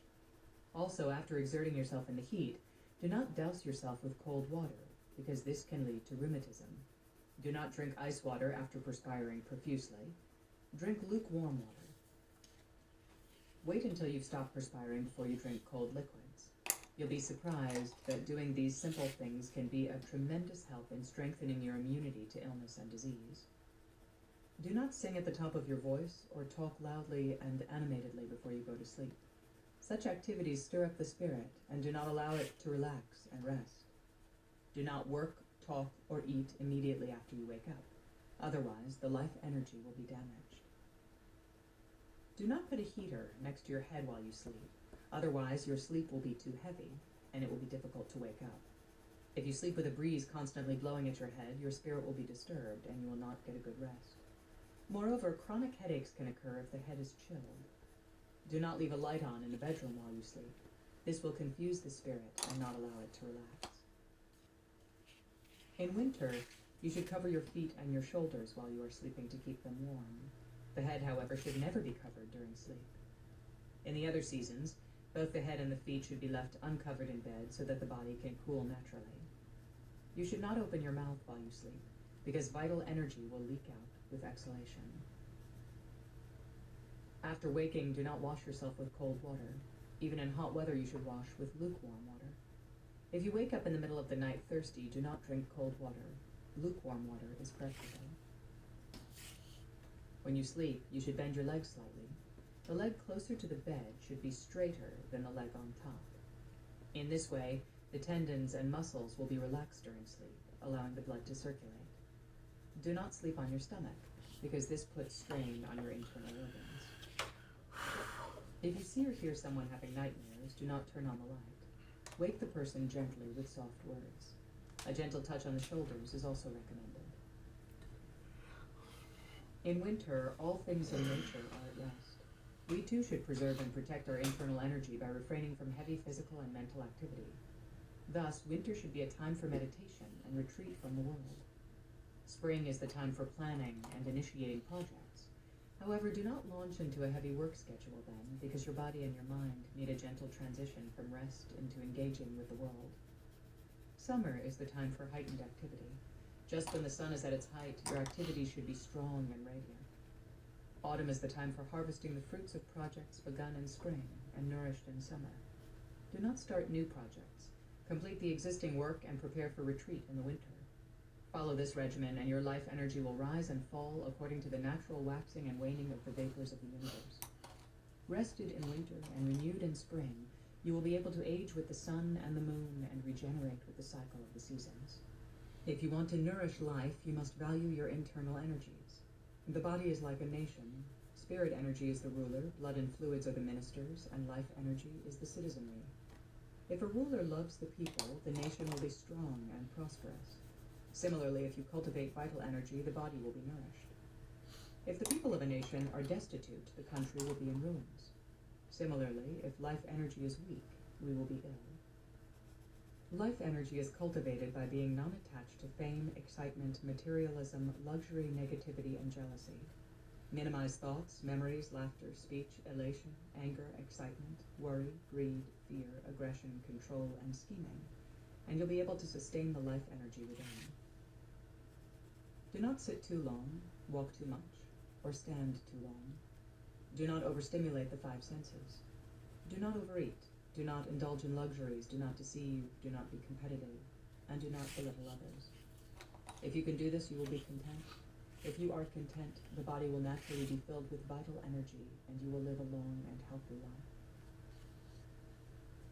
There are 6 things you can do in your daily life that will help you nourish and cultivate life energy. First, distance yourself from fame, fortune, and power. Second, minimize listening to dissonant sounds and do not indulge in sexual excess. Third, do not be attached to material things. Fourth, do not crave rich foods. Fifth, abandon vanity, deceit, anger, and recklessness. Sixth, dissolve jealousy and refrain from slander and gossip. If you are unable to cultivate internal energy in your daily life, then no matter how hard you study the arts of longevity, how much you ingest herbs, or how diligent you are in practicing Qigong, you will not be able to attain health and well-being. Follow the natural ways of simplicity and contentment by minimizing thought, worry, loud laughter, speech, elation, anger, excitement, anxiety, desire, hate, physical activity, and scheming. Too much thinking will weaken the spirit.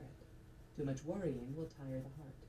Too much loud laughter will send shocks through the internal organs. Too much speech will weaken the vital energy. Too much elation will damage the bladder. Too much anger will weaken the tendons and muscles as well as agitate the blood. Too much excitement will diminish the ability to focus. Too much anxiety will lead to loss of hair. Too much desire will weaken the bones. Too much hate will lead to erratic flow of the blood. Too much physical activity will block the blood vessels. Too much scheming will lead to confused thinking. All these activities shorten the lifespan. Like an axe, they cut deep into your health and longevity. They are more dangerous than the most ferocious animals. Do not sit too long. Do not walk too much. Do not tire your eyes. Do not be exposed constantly to harsh sounds. If you eat only when you are famished, the spleen will weaken. If you drink only when you are extremely thirsty, the stomach will weaken. The body needs regular movement for it to be strong. However, it should not be strained and overworked. Intake of food should be moderate. In winter, you should never go without breakfast. In summer, you should not eat too much in the evening. If you are able to deal with everything with a peaceful mind, your life energy will naturally be nourished. If you are dishonest and untrustworthy, your spirit will become dim. If you argue with others, your spirit will become agitated and lose its clarity. Being aggressive and angry could deduct years from your lifespan. If others die or are injured for your pleasure and enjoyment, the lifespans of those you have taken will be subtracted from yours. Do a good deed and your spirit will soar. Do a harmful deed, and the monsters that feast on your life energy will be happy. If you are able to live a life of simplicity and contentment, your body will be relaxed and you will enjoy inner peace. This is the most effective way of protecting yourself from disease and illness. Embrace softness and distance yourself from power, and your spirit will be strong. If the spirit is strong, you will live a long and healthy life. If you are ambitious and arrogant, your vital energy will be roused and will dissipate. Consequently, your health will deteriorate. The arts of health and longevity are about strengthening the spirit and stabilizing the vital energy. Be moderate in all activities. If your behavior is extreme, and if your thoughts, emotions, and desires are excessive, your energy will be spent, and your lifespan will shorten. Worrying about things that are beyond your control will harm the spirit's confidence. Forcing yourself to do things that are beyond your physical ability will injure the body. Laugh too hard, and the internal organs will suffer. Sit too long, and the muscular system will weaken. Sleep too much, and the liver will be harmed. Work too much, and the spleen will weaken. If you are preoccupied with getting more and accomplishing more, the spirit will not be able to rest. If the spirit is unable to rest, life energy cannot be replenished. If life energy is not replenished, it will diminish daily. When your life energy is completely spent, you will die. Don't walk too fast, because this will injure your muscles, joints, and tendons. Constant exposure to loud and dissonant sounds and prolonged viewing of images can harm the sense organs. Do not sit too long or sleep too long. Put on clothing immediately when you feel a chill. Shed clothing when you feel warm. Eat before you feel famished. Stop eating before you feel full.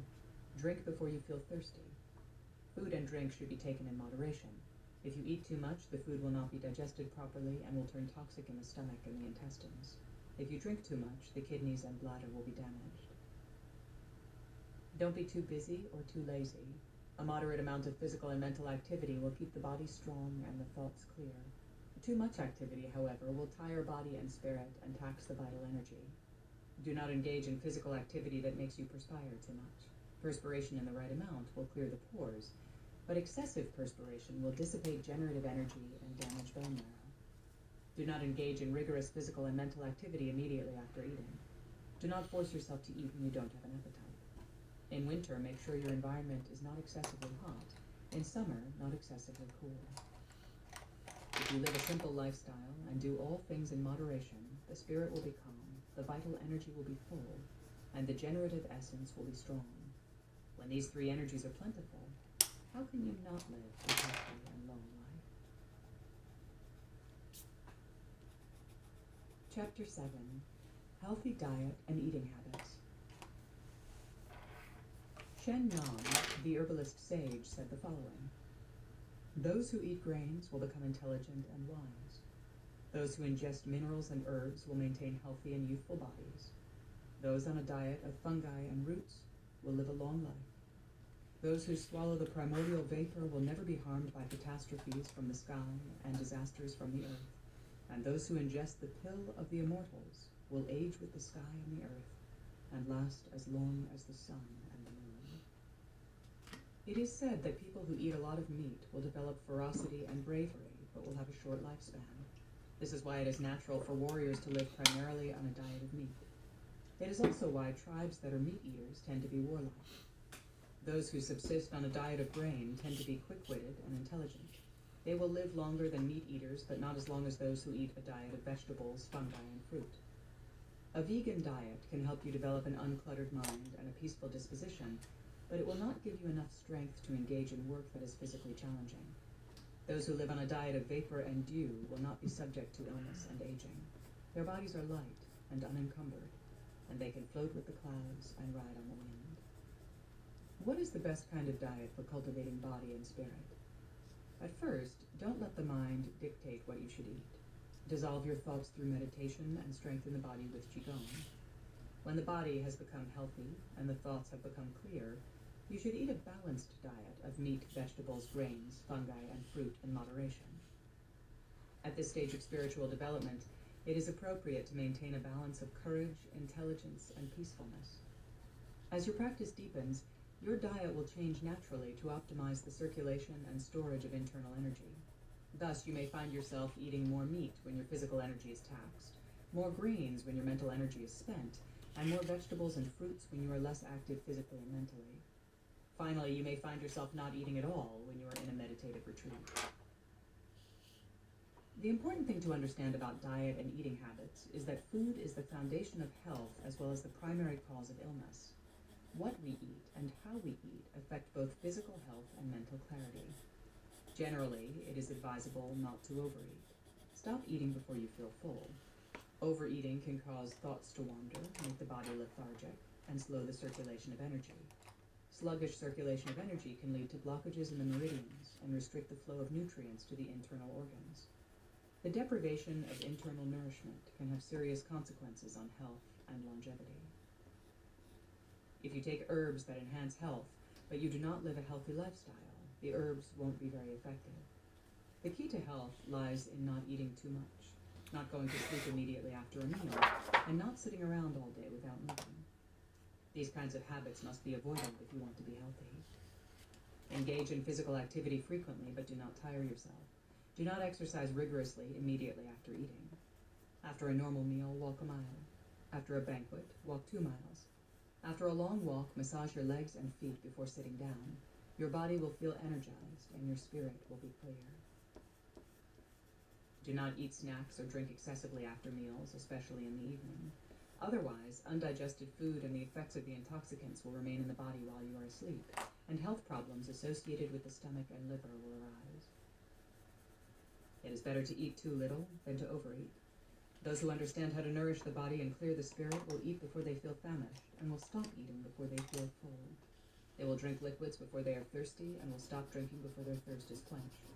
If you eat only when you feel hunger, you're bound to eat more than what is enough. If you stop eating only when you feel full, you've probably eaten too much. In general, if you use moderation when you eat and get into the habit of taking a stroll after meals, you'll have a healthy digestive system.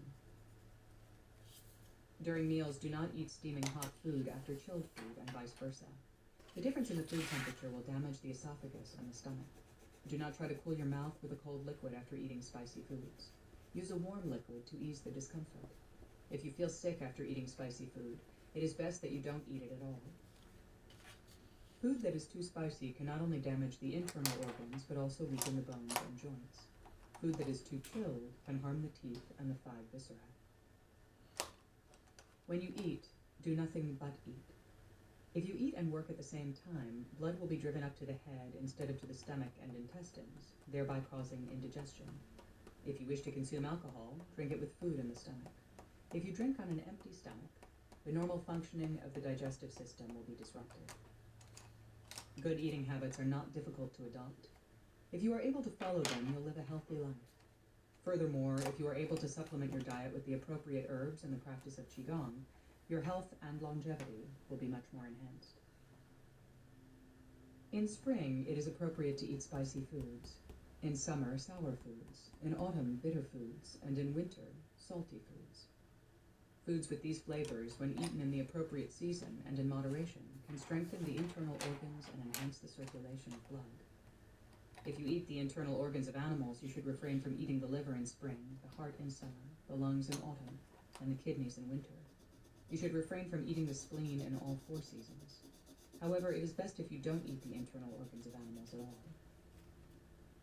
If you sleep immediately after a heavy meal, you'll develop back pain. If you ingest too much alcohol, you'll be susceptible to chills and pneumonia. Don't eat too much after drinking a lot of alcohol. It is also good to have some food in the stomach before you drink. Having sex after drinking too much will harm the liver, block the circulation of blood, and weaken the bones. In general, it is healthier to eat cooked meat than raw meat. In summer, you can eat cold meat, but not raw meat. In winter, eat only warm or cooked food. The sages say the following: those who eat a lot of rare meat will tend to be competitive, aggressive, and intolerant. Those who eat a balanced diet of grains, vegetables, and meat will tend to be gentler and kinder and live a more contented life. Although their countenances will be more peaceful, they will still not be completely free from worry and desire. Those who refrain from eating grains and meat and eat only fruits and vegetables will not only have a peaceful countenance, but will also live a long and healthy life. Those who are able to circulate the internal energy, still their thoughts, and hold the spirit within, will become immortal. Chapter 8. Healthy Sexual Lifestyle. If you value health and longevity, you will need to conserve generative energy and pay attention to your sexual habits. 3 principles summarize the Taoist approach to cultivating generative energy. First, sexual interaction is an integral part of human activity that cannot be denied or suppressed. If sexuality is suppressed, desire will increase. When desire increases, the spirit will be preoccupied with sexual fantasies and not be still. If the spirit is not still, life energy will dissipate. Second, given that sexual arousal and interaction are part of our lives, we need to learn how not to waste generative energy when we are sexually active.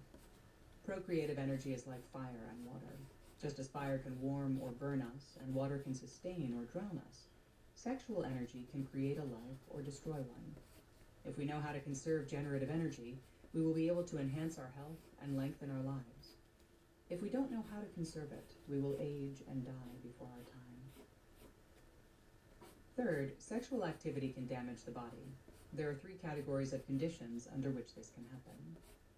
The first relates to climate. It is harmful to engage in sexual activity when it is excessively cold, hot, windy, rainy, or snowy, during earthquakes, eclipses, or thunderstorms, and on the equinoxes and solstices. Having sex during these times will disrupt the harmony of heaven. The second set of conditions concerns one's internal state. It is harmful to have sex when one is drunk, when the stomach is full, or when one is sad, elated, fearful, or angry. Having sex in these conditions will disrupt the harmony of humanity. Moreover, when these intense emotional states concur with sexual activity, life energy will dissipate more than normal. The third set of conditions involves location. It is harmful to engage in sexual activity on high mountains, in deep valleys, in sacred places of worship and devotion, and where the guardians of the land reside. Having sex in these places will disrupt the harmony of the earth. Generative essence is a precious treasure. Used appropriately, it can create another life and improve the quality of a couple's relationship.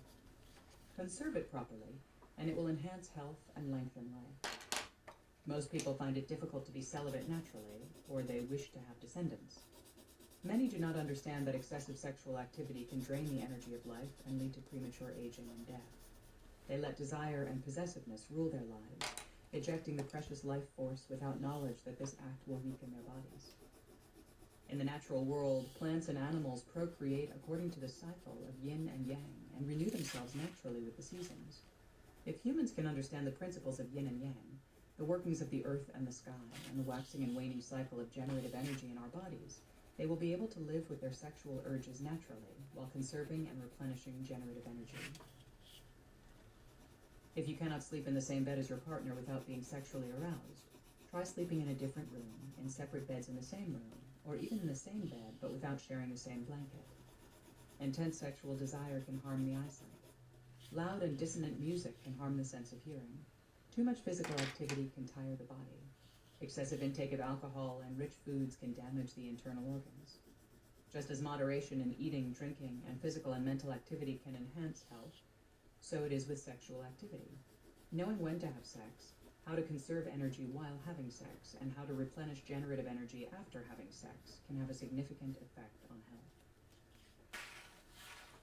It is said that the greatest habitual problems are eating too much daily, getting drunk weekly, and having sex every night. Should we avoid sexual contact after the age of 60 to conserve the dwindling generative energy? No, said Peng Zhu the immortal. It is natural that yin and yang are attracted to each other. If we suppress our sexual urges, or if we force ourselves to avoid sexual contact, desire will increase instead of decrease. The more we suppress sexual desire, the more we will be preoccupied with it. When our thoughts are preoccupied with sex, generative energy will be drained from the body and the lifespan will be diminished. Moreover, even if you can suppress sexual urges during waking hours, you won't be able to suppress them during sleep. Consequently, men who force celibacy on themselves often end up ejecting the precious generative essence while sleeping. When the level of generative energy is low, we become ill. When generative energy is completely dissipated, we die. It is advisable, however, for a man to eject seminal fluid once a week or so. This allows the generative energy in his body to regenerate. But if seminal fluid is ejected several times a day, or even once a day, he will lose more energy than he can regenerate. If we can replenish what was lost, we will live out our natural lifespan in good health. If we lose more generative energy than we can replenish, we will die prematurely. If we are able to replenish more than what we have lost, we will live beyond the expected normal lifespan. In order for generative energy to accumulate, the rate of its generation must exceed its rate of loss. If you can limit sexual activity to twice a month, a tremendous amount of generative energy can be accumulated, and this energy can be used to build bone marrow and strengthen the blood. This is true for both men and women. If a woman can limit herself to having one orgasm twice a month, her blood will be strong and her bones will not degenerate. Those who let their sexual desire run wild will bring ruin to their bodies. Fantasized sex can lead to the loss of generative energy just as much as physical sexual activity. Paradoxically, sexual desire increases as the level of generative energy diminishes. If generative energy is plentiful, sexual urges actually lessen. When the level of generative energy is low, the body will become gaunt, the complexion will darken, the skin will lose its shininess, the tendons will tighten, and the face will take on a skeletal look. This is because generative energy is integral to the generation of blood and marrow. Without sufficient generative energy, the bones, tendons, and muscles will wither. When the skeletal system weakens, physical movement will become a burden. When physical movement is limited, the circulation of blood will be sluggish. When circulation is sluggish, nutrients will not reach the internal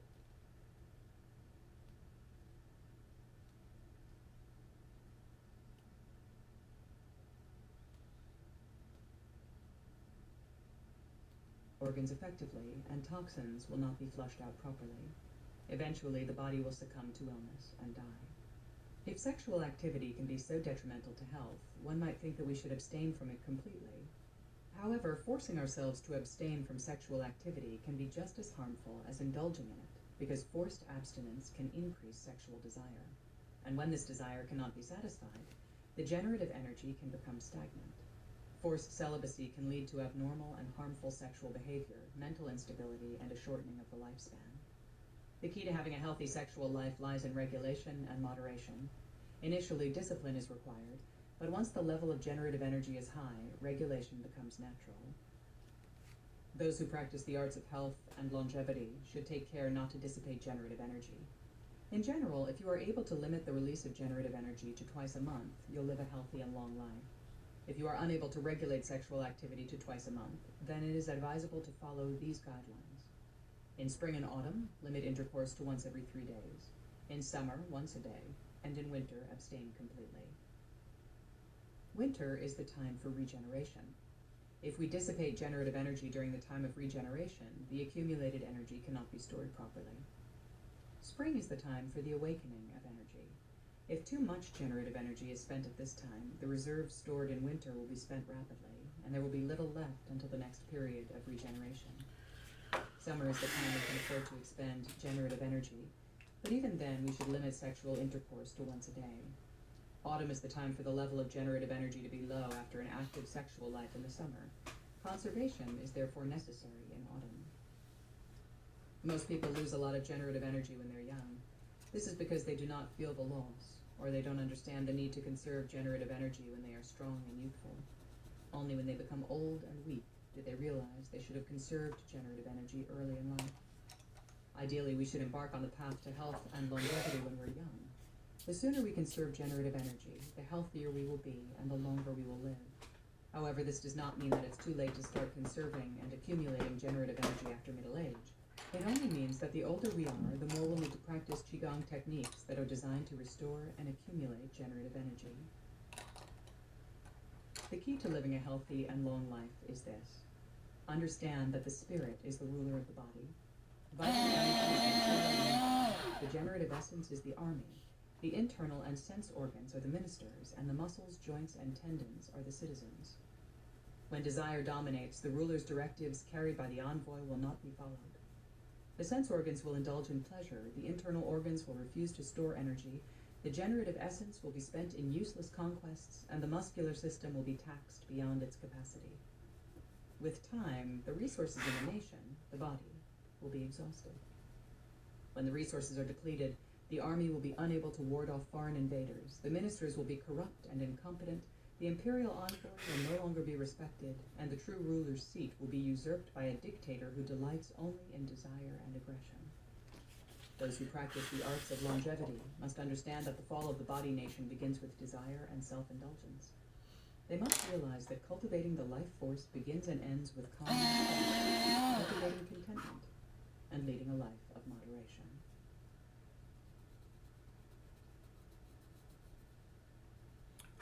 Part 3. The Taoist in Private Life. The Art of Concealment. Hidden Sky. Teachings from the Great Patriarch Lao Tzu's Treatise on Internal Awareness. The Great Mysterious Grotto, Precious Classic on the Subtle Method of Turning Awareness Inward. And the 9 Cultivations. Chapter 9. Turning Awareness Inward. When the yin and yang vapors of the earth and the sky interact, these two energies will swirl to create the 10,000 things. When male and female copulate, the luminous spark of life of the Tao, along with karmic connections from past lives, will emerge in the womb of the mother as a fetus. In the first month of conception, the essence of the blood crystallizes to form the membrane that encloses the embryo. In the second month, the embryo is transformed and begins to take on the form of a fetus. In the third month, the three souls, Hun, emerge from the primordial Yang spirit and begin to stir. In the fourth month, the seven soul spirits, Bo, emerge from the primordial Yin spirit to stabilize the bodily form.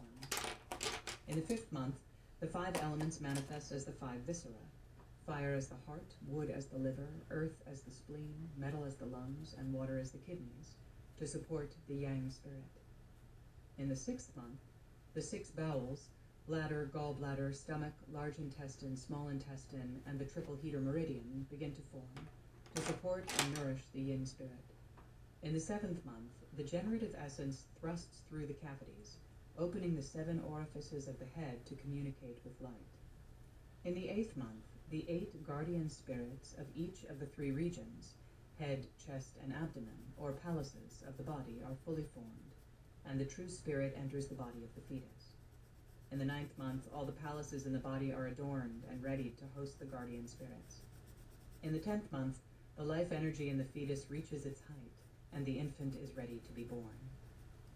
After the infant is born, its breath interchanges continuously with the primordial vapor of the sky and the earth.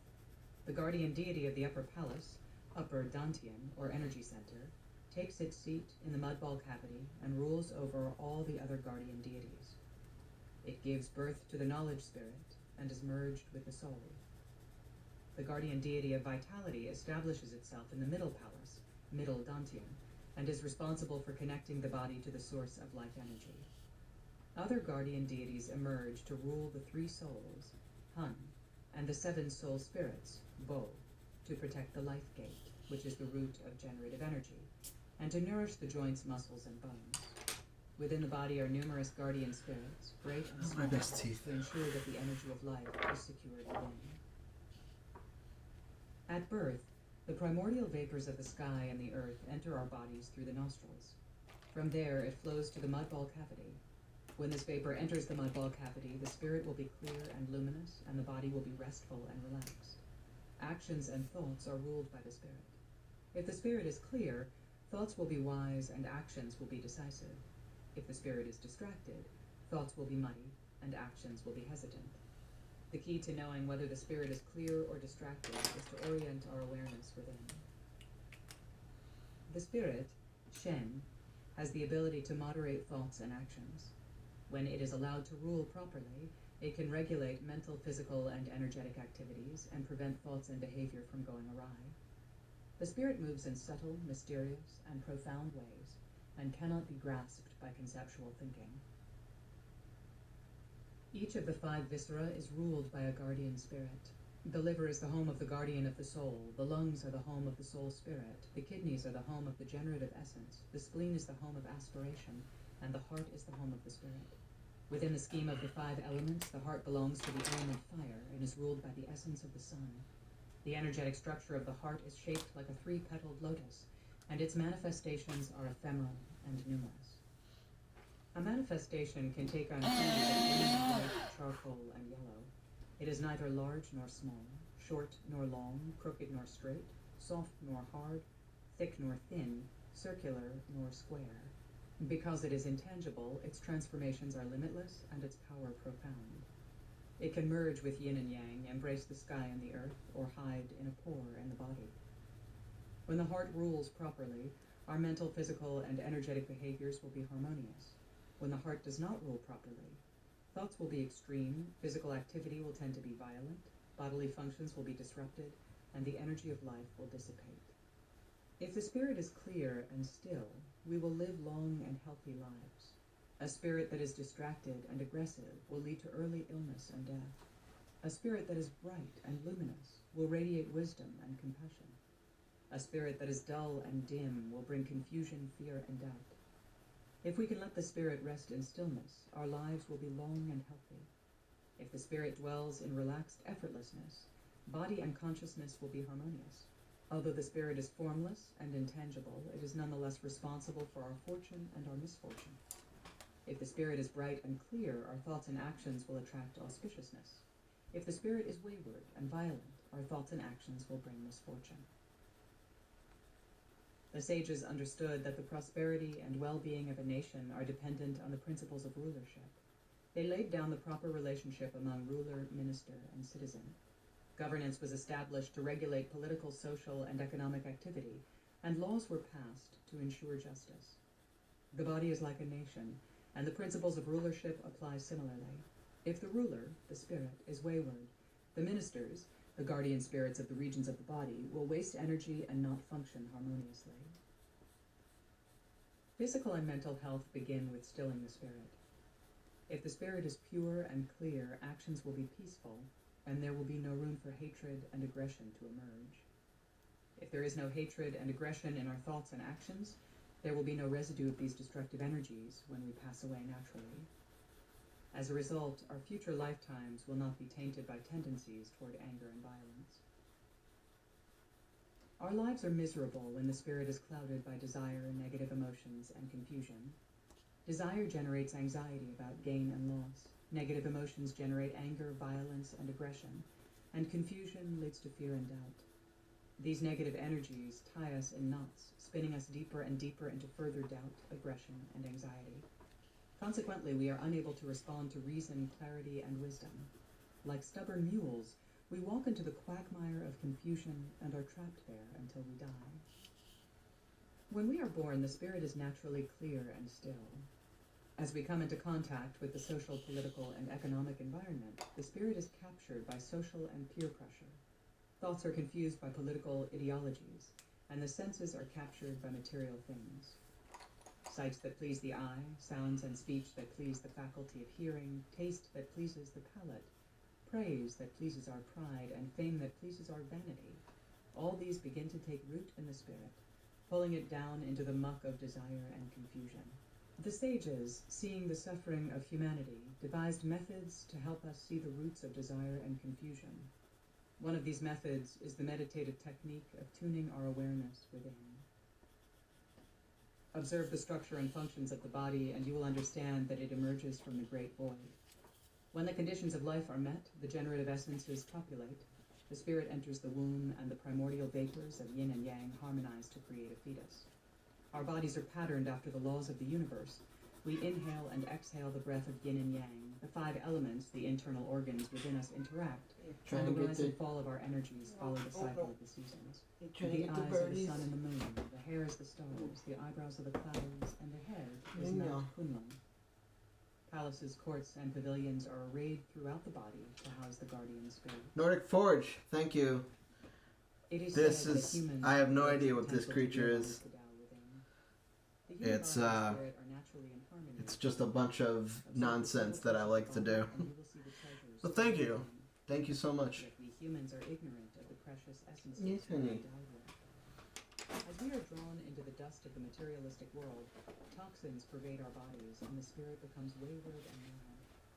If we scrutinize the phenomena of the natural world and the activity of our internal universe, we will realize that their cycles of activity and stillness follow the same principles. If we want to cultivate health and longevity, we need to hold the Tao within, do meritorious deeds, and let our original nature shine. Yes, actually, I have a bunch of stuff. Right now, my cat's coming to explore. Hi. I know. Oh my goodness. Well, take a break from that. There's a lot of works in progress here. This is one I've been working on recently. This one. Oh, honey. Come on. I know. There you go. This guy's a bit of a work in progress. That which pervades the body and protects its form is the And that which abides in stillness to stabilize the form is the soul spirit. yeah, she's a good kitty. And bones is the blood. That which nourishes the spirit and primordial life force is the generative essence. The primordial life force that is light and that rises is the minister. The primordial life force that is heavy and that sinks is the guide. That which holds together the skeletal system and the internal organs is the body. That which gives the body its form and shape is substance. That which can fathom the depth of things is the spirit. When the spirit is subtle and unfixed, we call it luminous. When the spirit is luminous, So I got a bunch of other stuff that I like to luminosity leaves the body. try to engage with. This is my that which gives us life. crazy worm. The Tao is formless and has no structure, yet it resonates with all things. Its transformations are limitless and can nourish and make all things grow. I get excited to show these off. Therefore, to cultivate original nature is to cultivate the Tao. Because the Tao is without form, its functions can be intuited only by observing its manifestations in body and spirit. We cannot lengthen our lives except by allowing the Tao to guide us. Death is the This one is being sent out. That's why it's framed. If we are able to unite our life force with the Tao, we will live a long and healthy life. But yeah. Humans suffer from illness and early death because they don't know how to turn their awareness within to see this unity. Therefore, if we are to attain longevity and well-being, the technique of internal gazing must be practiced diligently. I try my best, you know? That's all you can do. Stuck in non-virtuous ways and find themselves trapped in murky grounds of ignorance because of desire. From desire comes attachment. Attachment affects our senses, conceptualizing everything in the Thank you. Yeah,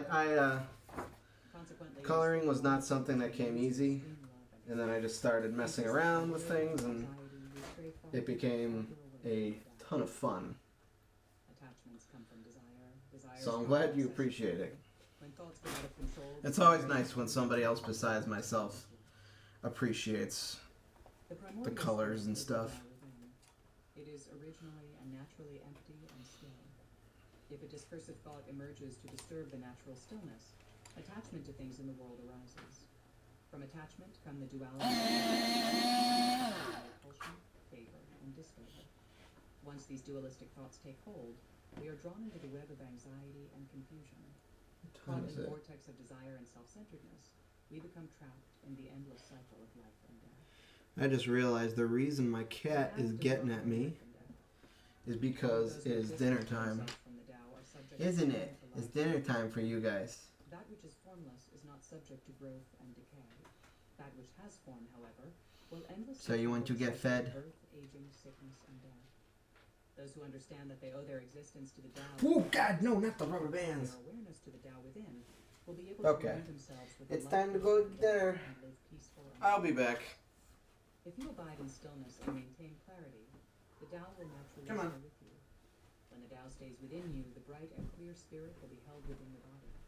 If the bright spirit is held within, you will live a healthy and long life. Many people wish to live long and healthy lives, but they don't want to still their thoughts.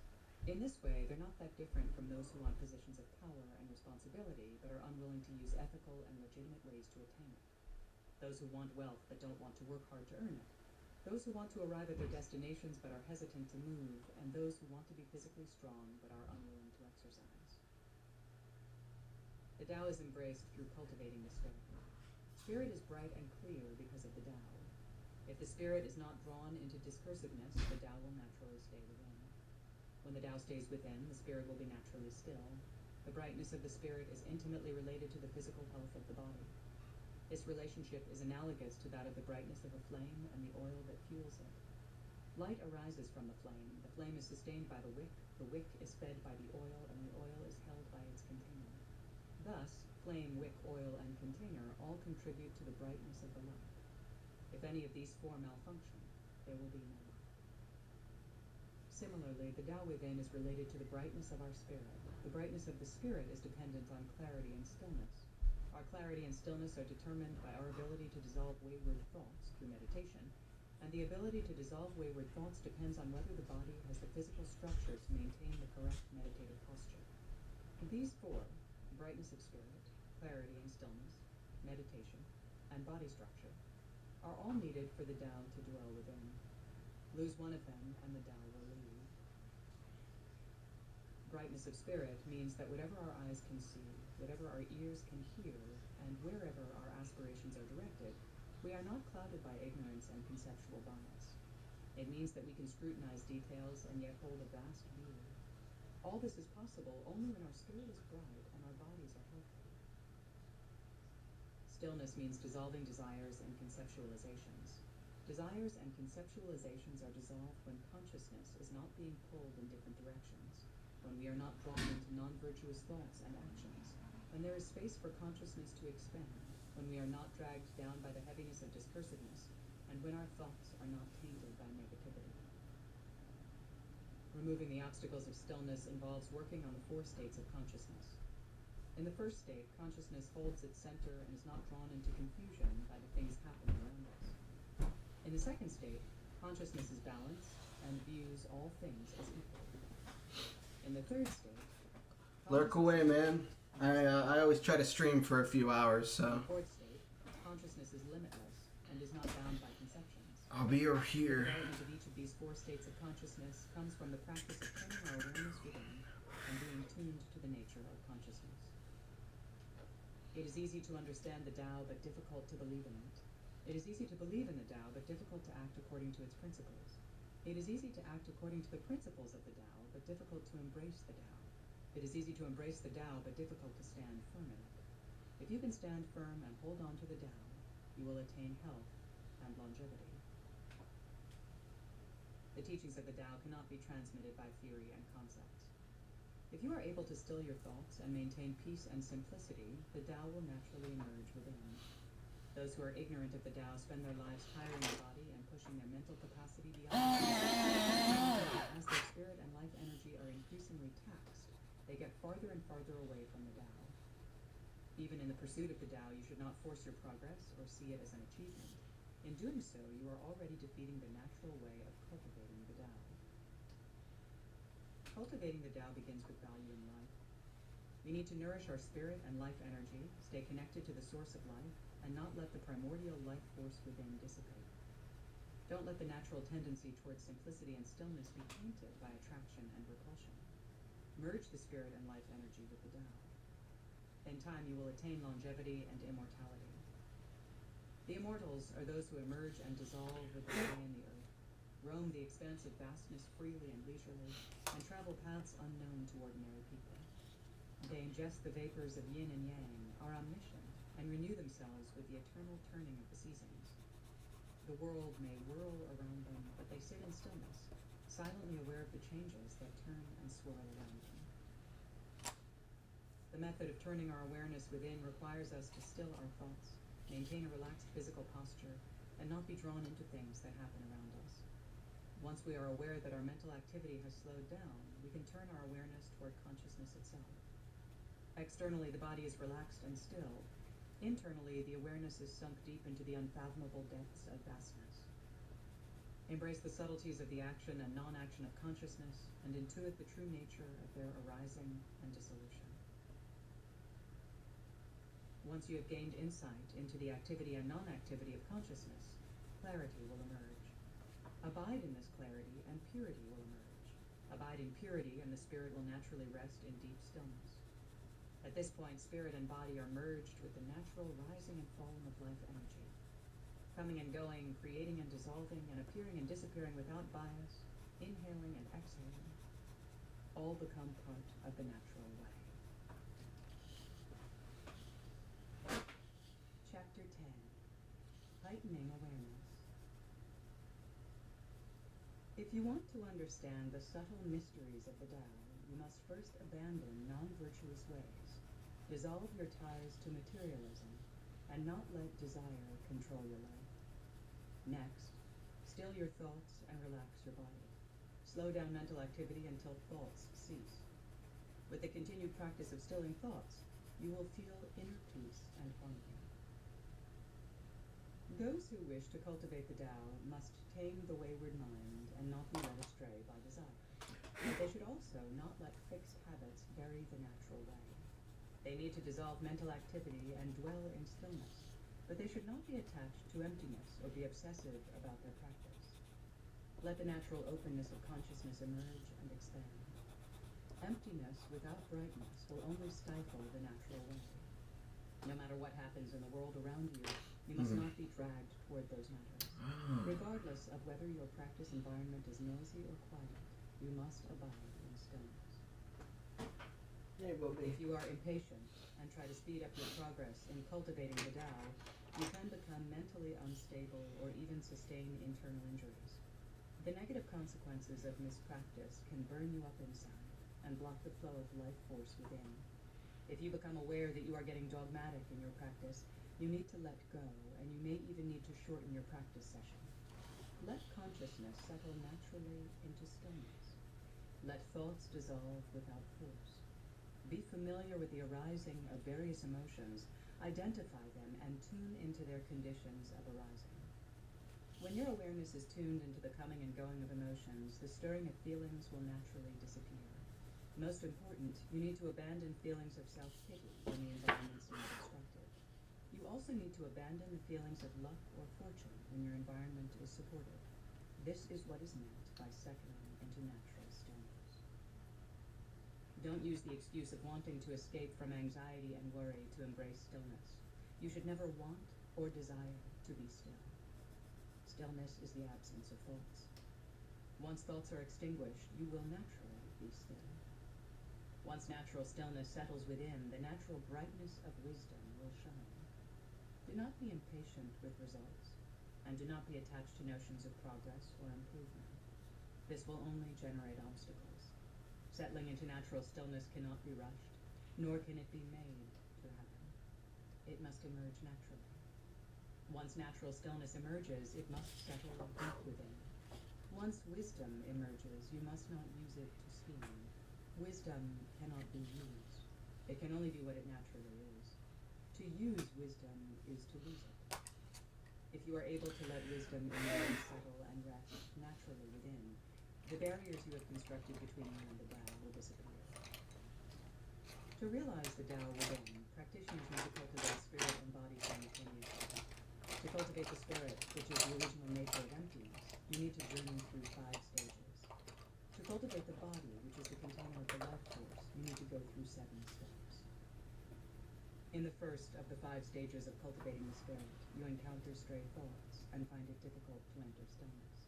You are generally preoccupied with a lot of things about the world, yourself, and others. Periods of stillness are short compared to periods of busy mental activity. In the second stage, stillness is less alien to you, and you are able to be comfortable with it as a companion. In this stage, wayward thoughts decrease and periods of stillness increase. In the third stage, periods of stillness begin to be longer than periods of mental activity. Stray thoughts are dissolved. Preoccupation with affairs that affect you personally appears in your thoughts only occasionally. This is a sign that the wayward consciousness has been dissolved, and that conceptualizing activity is beginning to take a back seat. However, complete stillness still eludes you. In the fourth stage of cultivating the spirit, discursiveness is no longer an issue if there are no distractions. However, if emergencies occur in your life, stillness immediately gives way to worry and anxiety. This is a sign that stillness has not taken a firm seat in your practice. In the fifth and final stage, the spirit is no longer separate from the Tao. Regardless of what is happening in your life, your center of stillness is not shaken. The spirit is now bright and clear, and will no longer be tainted with dimness. In the first of the 7 steps of cultivating the body, your body learns to relax and can support consciousness entering stillness. The body no longer feels uncomfortable staying in a sitting posture. In the second step, internal energy begins to circulate without hindrance, and physical and internal injuries are healed. The body now feels good and healthy. In the third step, the 3 internal energies, generative, Jing, vital, Qi, and spirit, Chen, reach healthy levels and penetrate the bones, the meridians, the internal organs, and the dantians. You are storing more energy than you are expending. Your complexion and appearance begin to take on a youthful appearance. In the fourth step of cultivating the body, your lifespan is lengthened and you begin to live as an earth immortal. In the fifth step, the internal energies return to their pristine form. No toxins remain in the body, and the transmutation of the 3 energies occurs effortlessly and naturally. At this stage, you have become a realized being. In the 6th step, the spirit energy can exit and re-enter your body at will and travel to other realms. With this, you become omniscient, your actions affecting events throughout space and time. At this stage, you are a spirit being. In the 7th and final step, the spirit is refined so that it merges with the Tao. You age with the sun and the moon, wander among the stars, rise and ebb with the natural cycles of yin and yang, and move with the elements and the seasons. You have become a sky immortal. Those who cultivate the Tao need to traverse the 5 stages of developing the bright and clear spirit and the 7 steps of refining the primal life. Fast in cultivating the spirit. Each stage will not be stable, and you will fall back to the initial stage easily. If you progress too slowly, your discipline must be strengthened. If you develop too fast in cultivating the body, you run the risk of being tempted to use internal energy to feed the ego, which can lead to enhanced aggression and internal bodily injuries. If you develop too slowly, you are still taxing your body beyond its limits, not allowing it to rest properly, or being too lazy in keeping up with your Qigong practices. Knowing the 5 stages and 7 steps of cultivating the Tao are key to developing heightened internal awareness. This heightened awareness is important in helping you to monitor your development and in finding appropriate help from adepts to guide your training, if necessary. Chapter 11. Turning Awareness Outward. 9 Ways of Cultivating the Tao. Cultivating Harmony. Before heaven and earth were formed, all things were undifferentiated and united with the Tao. Then the clear and the muddy separated. The clear formed the sky, and the muddy formed the earth. The 4 seasons came into being, and yin and yang emerged.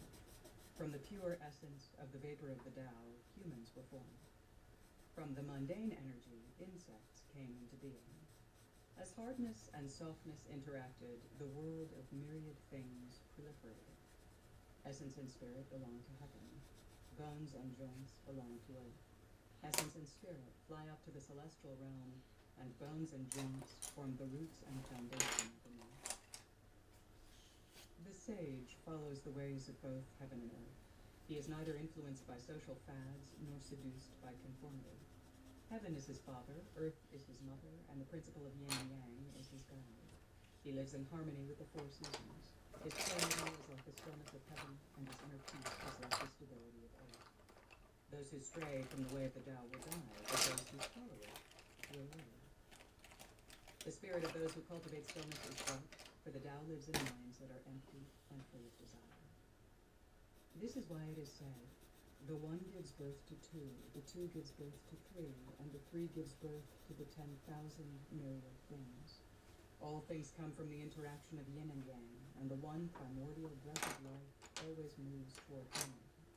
Therefore, it is important to cultivate harmony. Cultivating the spirit. Humanity owes its existence to transformations in heaven and on earth. The human form is conceived in the 1st month. In the 2nd month, the shell of the fetus emerges. In the 3rd month, the skin is formed. In the 4th month, the fetus begins to take on a shape. In the 5th month, the tendons are formed. In the 6th month, the bones begin to grow. In the 7th month, the bodily form is complete. In the 8th month, the fetus begins to move. In the 9th month, it coils around the womb. In the 10th month, it is born. When the baby is born, it possesses the complete form of a human. The 5 viscera constitute the internal form. The lungs are linked to the nose, the kidneys to the ears, the heart to the tongue, and the liver to the eyes. We are identified by our external features, but the real identity lies within. The head is round like the sky. The feet plant squarely on the ground like the earth. Just as the universe has 4 seasons, 5 elements, and 9 stars, and the year has 360 days, humans have 4 limbs, 5 viscera, 9 orifices, and 360 joints. In nature we find wind, rain, cold, and heat. In humans we find happiness and anger. The gallbladder is the clouds. The lungs are the vapor, the spleen is the wind, the kidneys are the lightning, and the liver is the thunder.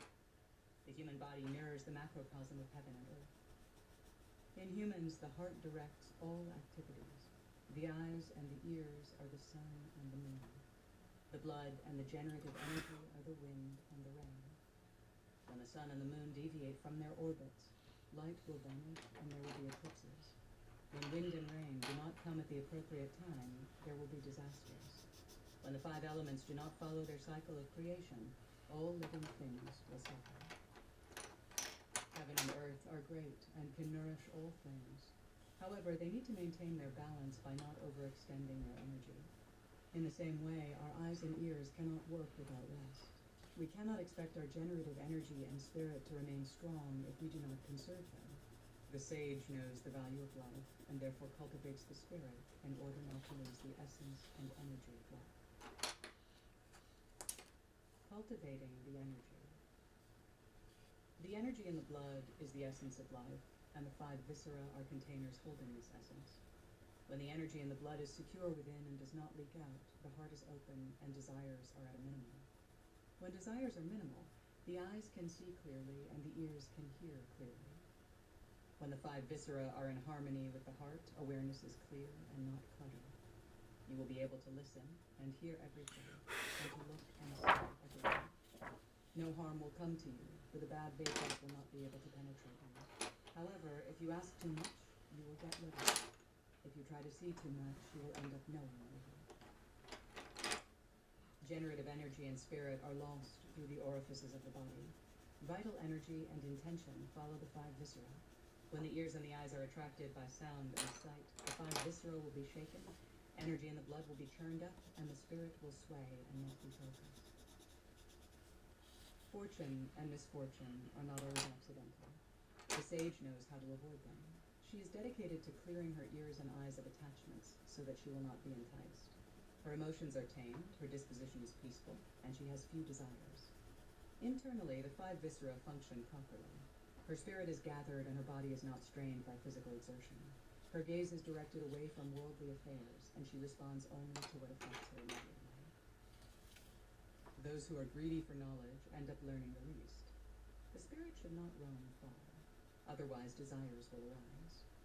With the arousal of desire, the 5 colors will confuse the eyes and obstruct seeing. The 5 notes of the Chinese pentatonic scale will enter the ears and obstruct hearing. The 5 flavors will confuse the tongue and obstruct the sense of taste. When the consciousness is scattered, original nature will stray. If you have too many desires, the breath of life will be weak. If there is too much hatred, the heart will be strained. People do not live out their full years because they are too attached to material things.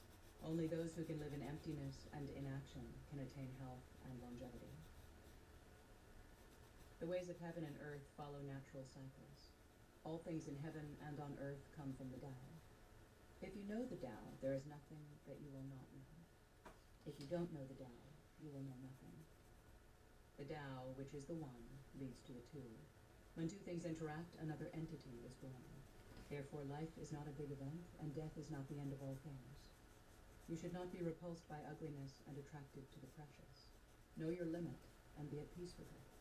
Do not revel in extremes, or you will lose happiness easily. Fluctuations of sadness and happiness destroy virtue. Hatred tires the heart. Attraction and desire are deviations from the Tao. Life comes from the movement of heaven, and death comes with decay and dissolution. In stillness, you should be in union with yin and virtue. In action, consciousness is never separated from the body. Spiritual energy is the treasure of consciousness. When the body labors too much, it becomes injured. When you think too much, the spirit becomes exhausted. The sage lives in accordance with the times and is satisfied with his place in the world.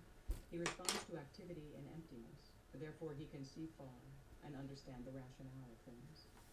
He uses emptiness to hold the full, understands moderation, and is quiet in his speech. Thus he lives his life to its fullest. Nothing bothers him because he is attached to nothing. He embraces virtue, cultivates harmony, follows the way of heaven, and is in stride with the Tao.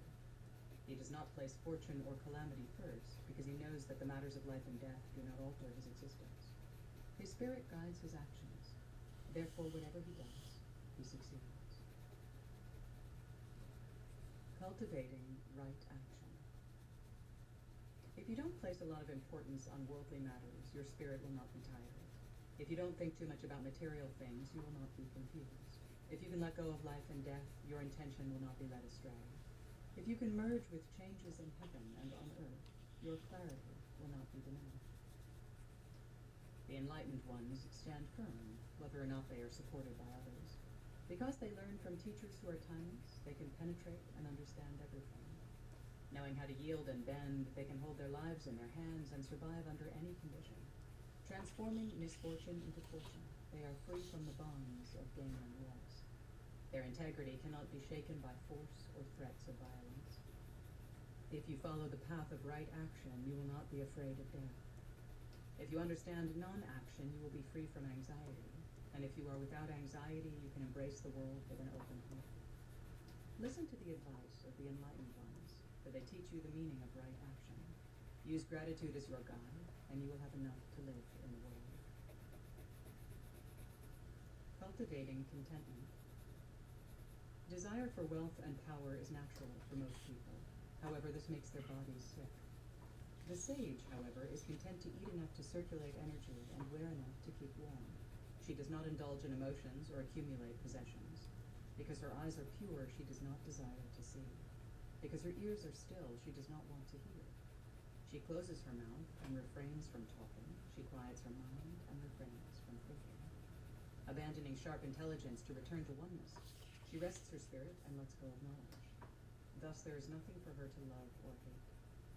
Having penetrated the mystery of everything, she dispenses with worry and anxiety. Because she is rooted in the source, there is nothing that she cannot do. Those who know how to live harmoniously are not attracted by gain and reward. Those who have broken the barrier between the internal and the external will not be tempted by power. The sages respect the macrocosm of the universe and value the microcosm of the body. Knowing the great value of life, they can go anywhere without hindrance. Cultivating simplicity. The ancient sages knew how to regulate thoughts and emotions, tame the will and intentions, cultivate inner harmony, and live simply. If you delight in the Tao, you will forget social gains. Cultivate virtue, and you will forget desire. Minimize desire, and you will not be distracted by pleasure or be affected by happiness and sadness. If you are moody and sentimental, however, you will lose your virtue. If you are liberal with emotional outbursts, you will find it hard to be harmonious. Know how to tame your intentions and live in moderation, and you will be an example to humanity. Eat only what is necessary. Wear only what is sufficient. Live simply and travel modestly. Do not be extreme in your actions. Do not desire to have all the things in the world. Do not harm others to benefit yourself. Why let the concerns of riches and poverty, gain and loss, ruin your physical health and mental well-being? Know this, and you will understand the Tao. Cultivating clarity.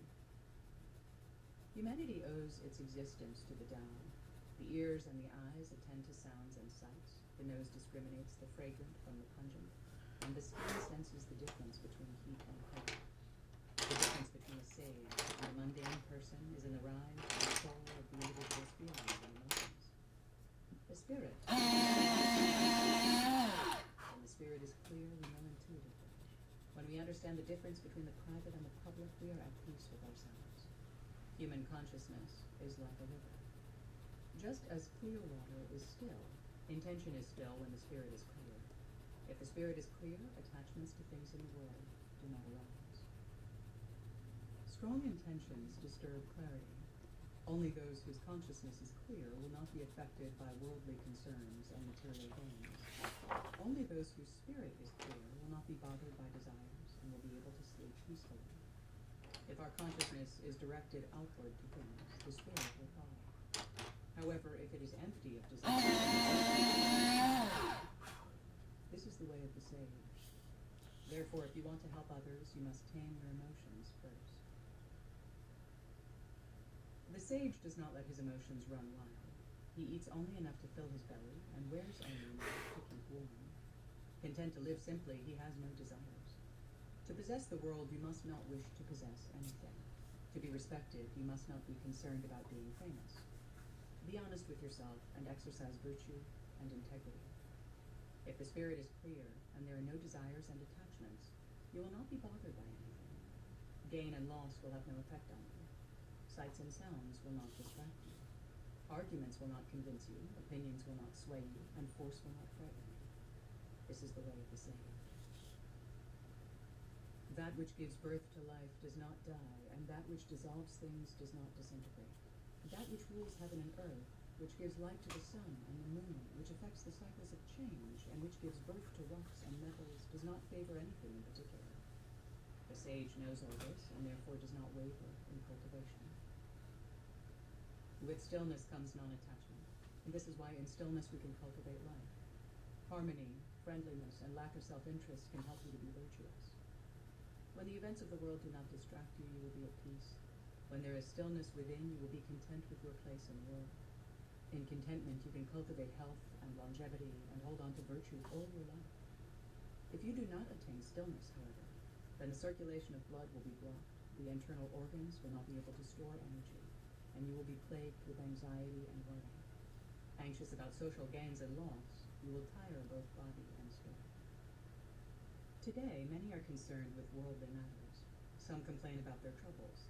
Others bemoan the fact that they cannot escape from misfortune. Those who see only the end of autumn will not hear the sound of thunder. Those who hear only the jingle of gold will fail to see the grandeur of the mountains. If you are too attached to little things, you will miss the important ones. Things in the world can distract our minds and arouse our emotions. Generative energy dissipates when there are desires. In a clear pool, mud settles at the bottom. However, it takes only a small ripple to churn up the mud and destroy the stillness. Consciousness is like a pool of water.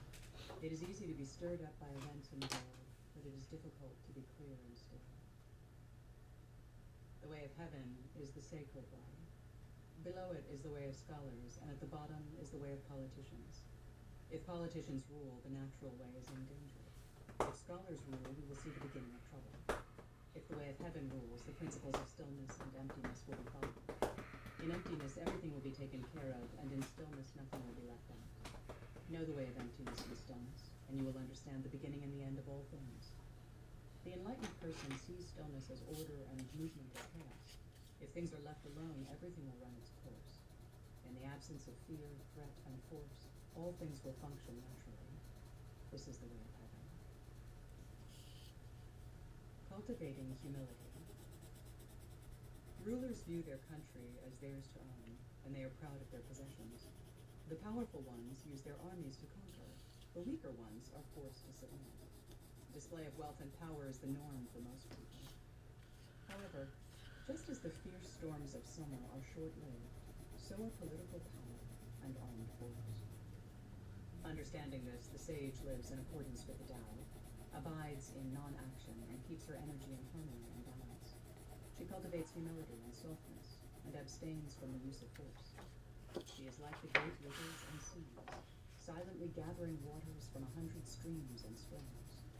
This is why her wisdom is great, and her virtue is limitless. The sage wins respect through humility, therefore he can become a natural ruler. He values the feminine, therefore he can live forever. He reveres life, therefore he is noble and honorable. He is awed by the powers of nature, therefore he places everything above himself. He understands the meaning of responsibility, therefore he knows that lack of seriousness will not get tasks accomplished. It is natural that the great comes from the small, and the many are accumulated from the few. Therefore the sage follows the way of the Tao and acts in humility. She does not despise things that are lowly or incomplete. She values simplicity, holds on to the principle of smallness, and practices non-action. Because she realizes that she is incomplete, she can be virtuous. Because she is yielding, she can adapt to different conditions. Those who are rigid will not last long. Those who are strong will die, and those who are satisfied with themselves will perish. Strong winds and heavy rains do not last because their energy is spent quickly. Small and narrow valleys escape the storms because they are not exposed. Knowing these principles, the sage holds on to the feminine and does not display power and strength. Because he has the softness of the female, he has the strength of the male. He does not crave power and greatness, therefore he will live long. Fullness and emptiness follow each other in the natural world. When fullness reaches its height, waning begins, and when emptiness is attained, waxing begins. The sage maintains harmony and is not proud or greedy. Each day she follows the path of the feminine, making sure that her virtue does not diminish. The mundane person, however, tends to bow to those in power and dismiss those without status. He admires the intelligent and despises the dull-witted. He wants reward and hates punishment. He gravitates toward the socially prestigious and avoids those who are nameless. People who have these tendencies will not attain the Tao. The sage follows the way of heaven. She accomplishes by doing nothing and gathers by not grabbing.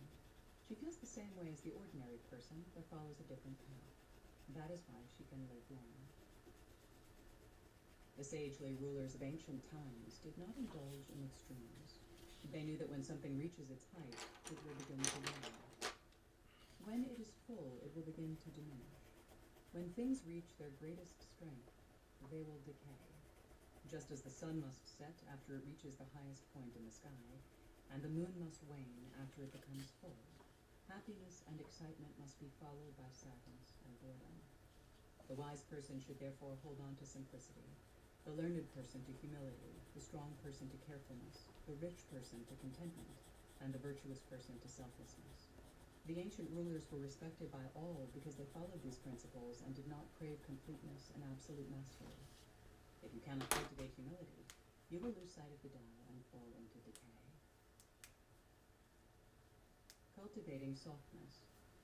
The sage rests with the yin and rises with the yang.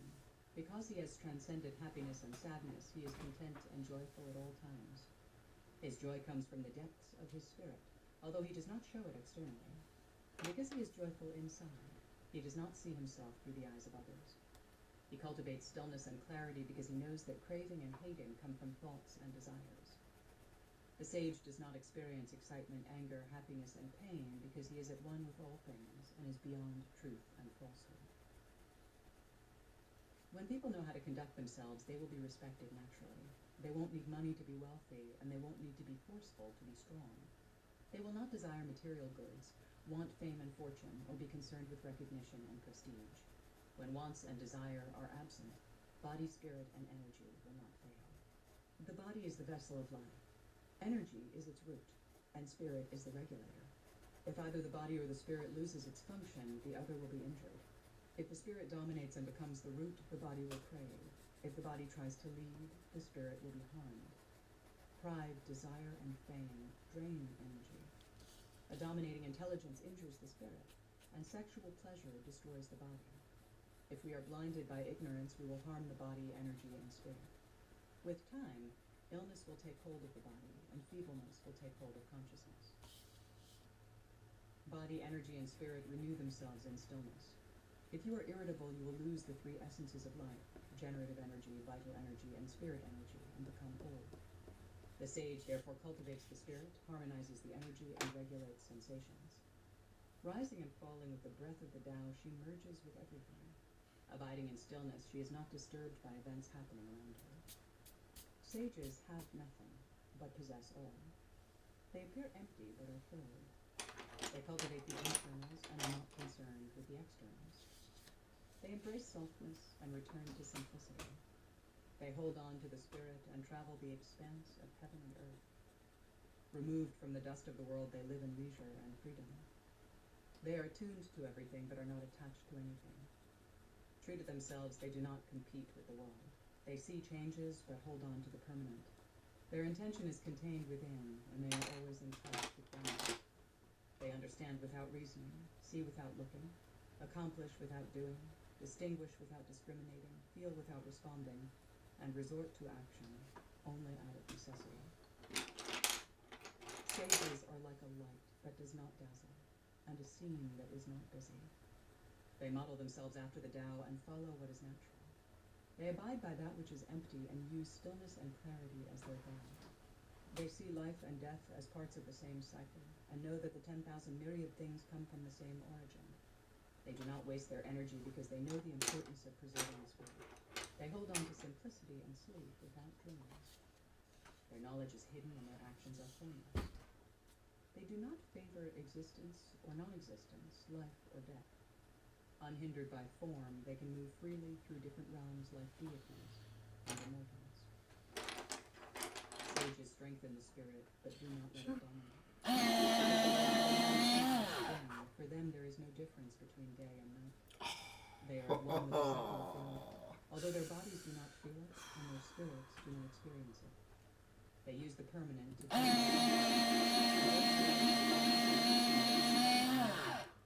They understand that all changes ultimately return to the formless source, knowing that what is born does not experience birth, and that what changes does not experience change. They live in the simplicity, humility, clarity, and primal oneness of the Tao.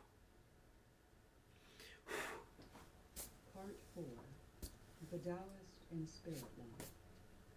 The Art of Being, Free and Easy Wandering. Teachings from the Zhuangzi. Chapter 12. The Inner Chapters. Free and Easy Wandering. Pengzu is said to have lived for 800 years. He is considered the longest living person in humanity. He rode with the wind, floated among the clouds, and could travel 90,000 miles in a day. Many marveled at his longevity and his abilities and would have given anything to be like him. However, if you think about it, 800 years is nothing compared to the timelessness of the Tao, the natural way. And 90,000 miles is nothing measured against the limitlessness of the primordial. Small minds simply cannot know the vastness of consciousness. The little cicada that can only flutter around the leaves of low branches, and the dove that can only fly to the top of a tree, cannot hope to have the vision of the eagle that glides and soars in the great expanse of the sky. The small mind is like the cicada and the dove. They are all limited by small understanding, and small understanding cannot lead to great understanding. Those who are short-lived cannot understand longevity, and those who are long-lived cannot understand timelessness. Mushrooms that sprout in the morning and die at noon do not know twilight, and insects that live only in summer can never experience autumn and winter. Only when you can merge with the limitless will you understand what it means to have no boundaries. Only when you can renew yourself with the cycles of the seasons will you understand what it means not to be bound by time. It was said that Liexi could ride the wind and float with the clouds. Many would consider these to be incredible feats. But after soaring through the air for 15 days, he had to return to Earth. Even though Liexi could travel with the wind and the clouds, he was still dependent on them to carry him. Thus, his experience of wandering freely and easily in the void was at best sketchy. There was once a sage named Sang, whose wisdom could earn him the highest office in the state. His honor was sufficient to command the respect of the community. His virtue was enough to impress a sovereign, and his talent was spectacular enough to land him any appointment in the country. However, Sang had the same amount of pride as a little quail that knows it can fly only short distances. If the world sang his praises, Sang did not exert more effort. If the world blamed him, he did not feel dejected. Not caged within the boundaries of fame and disgrace, he never fretted when faced with obstacles, nor did he gloat with pride when he met with success. Not constrained by notions of accomplishment and failure, he had no sense of self, merit, or fame. There was another man who lived on a mountain far to the west. His skin was soft, like unblemished snow, and his demeanor was as gentle and unassuming as a young woman's. He did not eat grains, but instead inhaled the wind and drank the dew. He would float up to the mist and clouds and wander through space beyond the four corners of the earth. Gathering and focusing the power of his spirit, he protected creatures from illness and made harvests bountiful. Even if floodwaters were to rise up to the sky, he would not drown. Even if heat were to melt metal and scorch the earth, he would not be burned. This is because his virtue embraced the 10,000 things, and he was at one with all of them. Of these four, Pengzu and Liexi were still bound by time and space. Pengzu's long years are nothing compared to timelessness, and Liexi's riding on the wind and clouds is nothing compared to simply merging with space. Only Sang and the mountain hermit transcended the limits of space and time, for they rode on the truth of heaven and earth and floated with the changes of the seasons. This is truly free and easy wandering. On all things being equal. Great understanding is broad, lesser understanding is picky. Great words carry strength, little words are petty and quarrelsome. When people go to sleep, their spirits get no rest. This is because during the day they are tangled up with everything they contact. Every day they use their minds to scheme. Some brag about themselves, some set traps for others, and some hide malicious intentions. Their small fears make them edgy and suspicious. Their big fears make them lose their minds.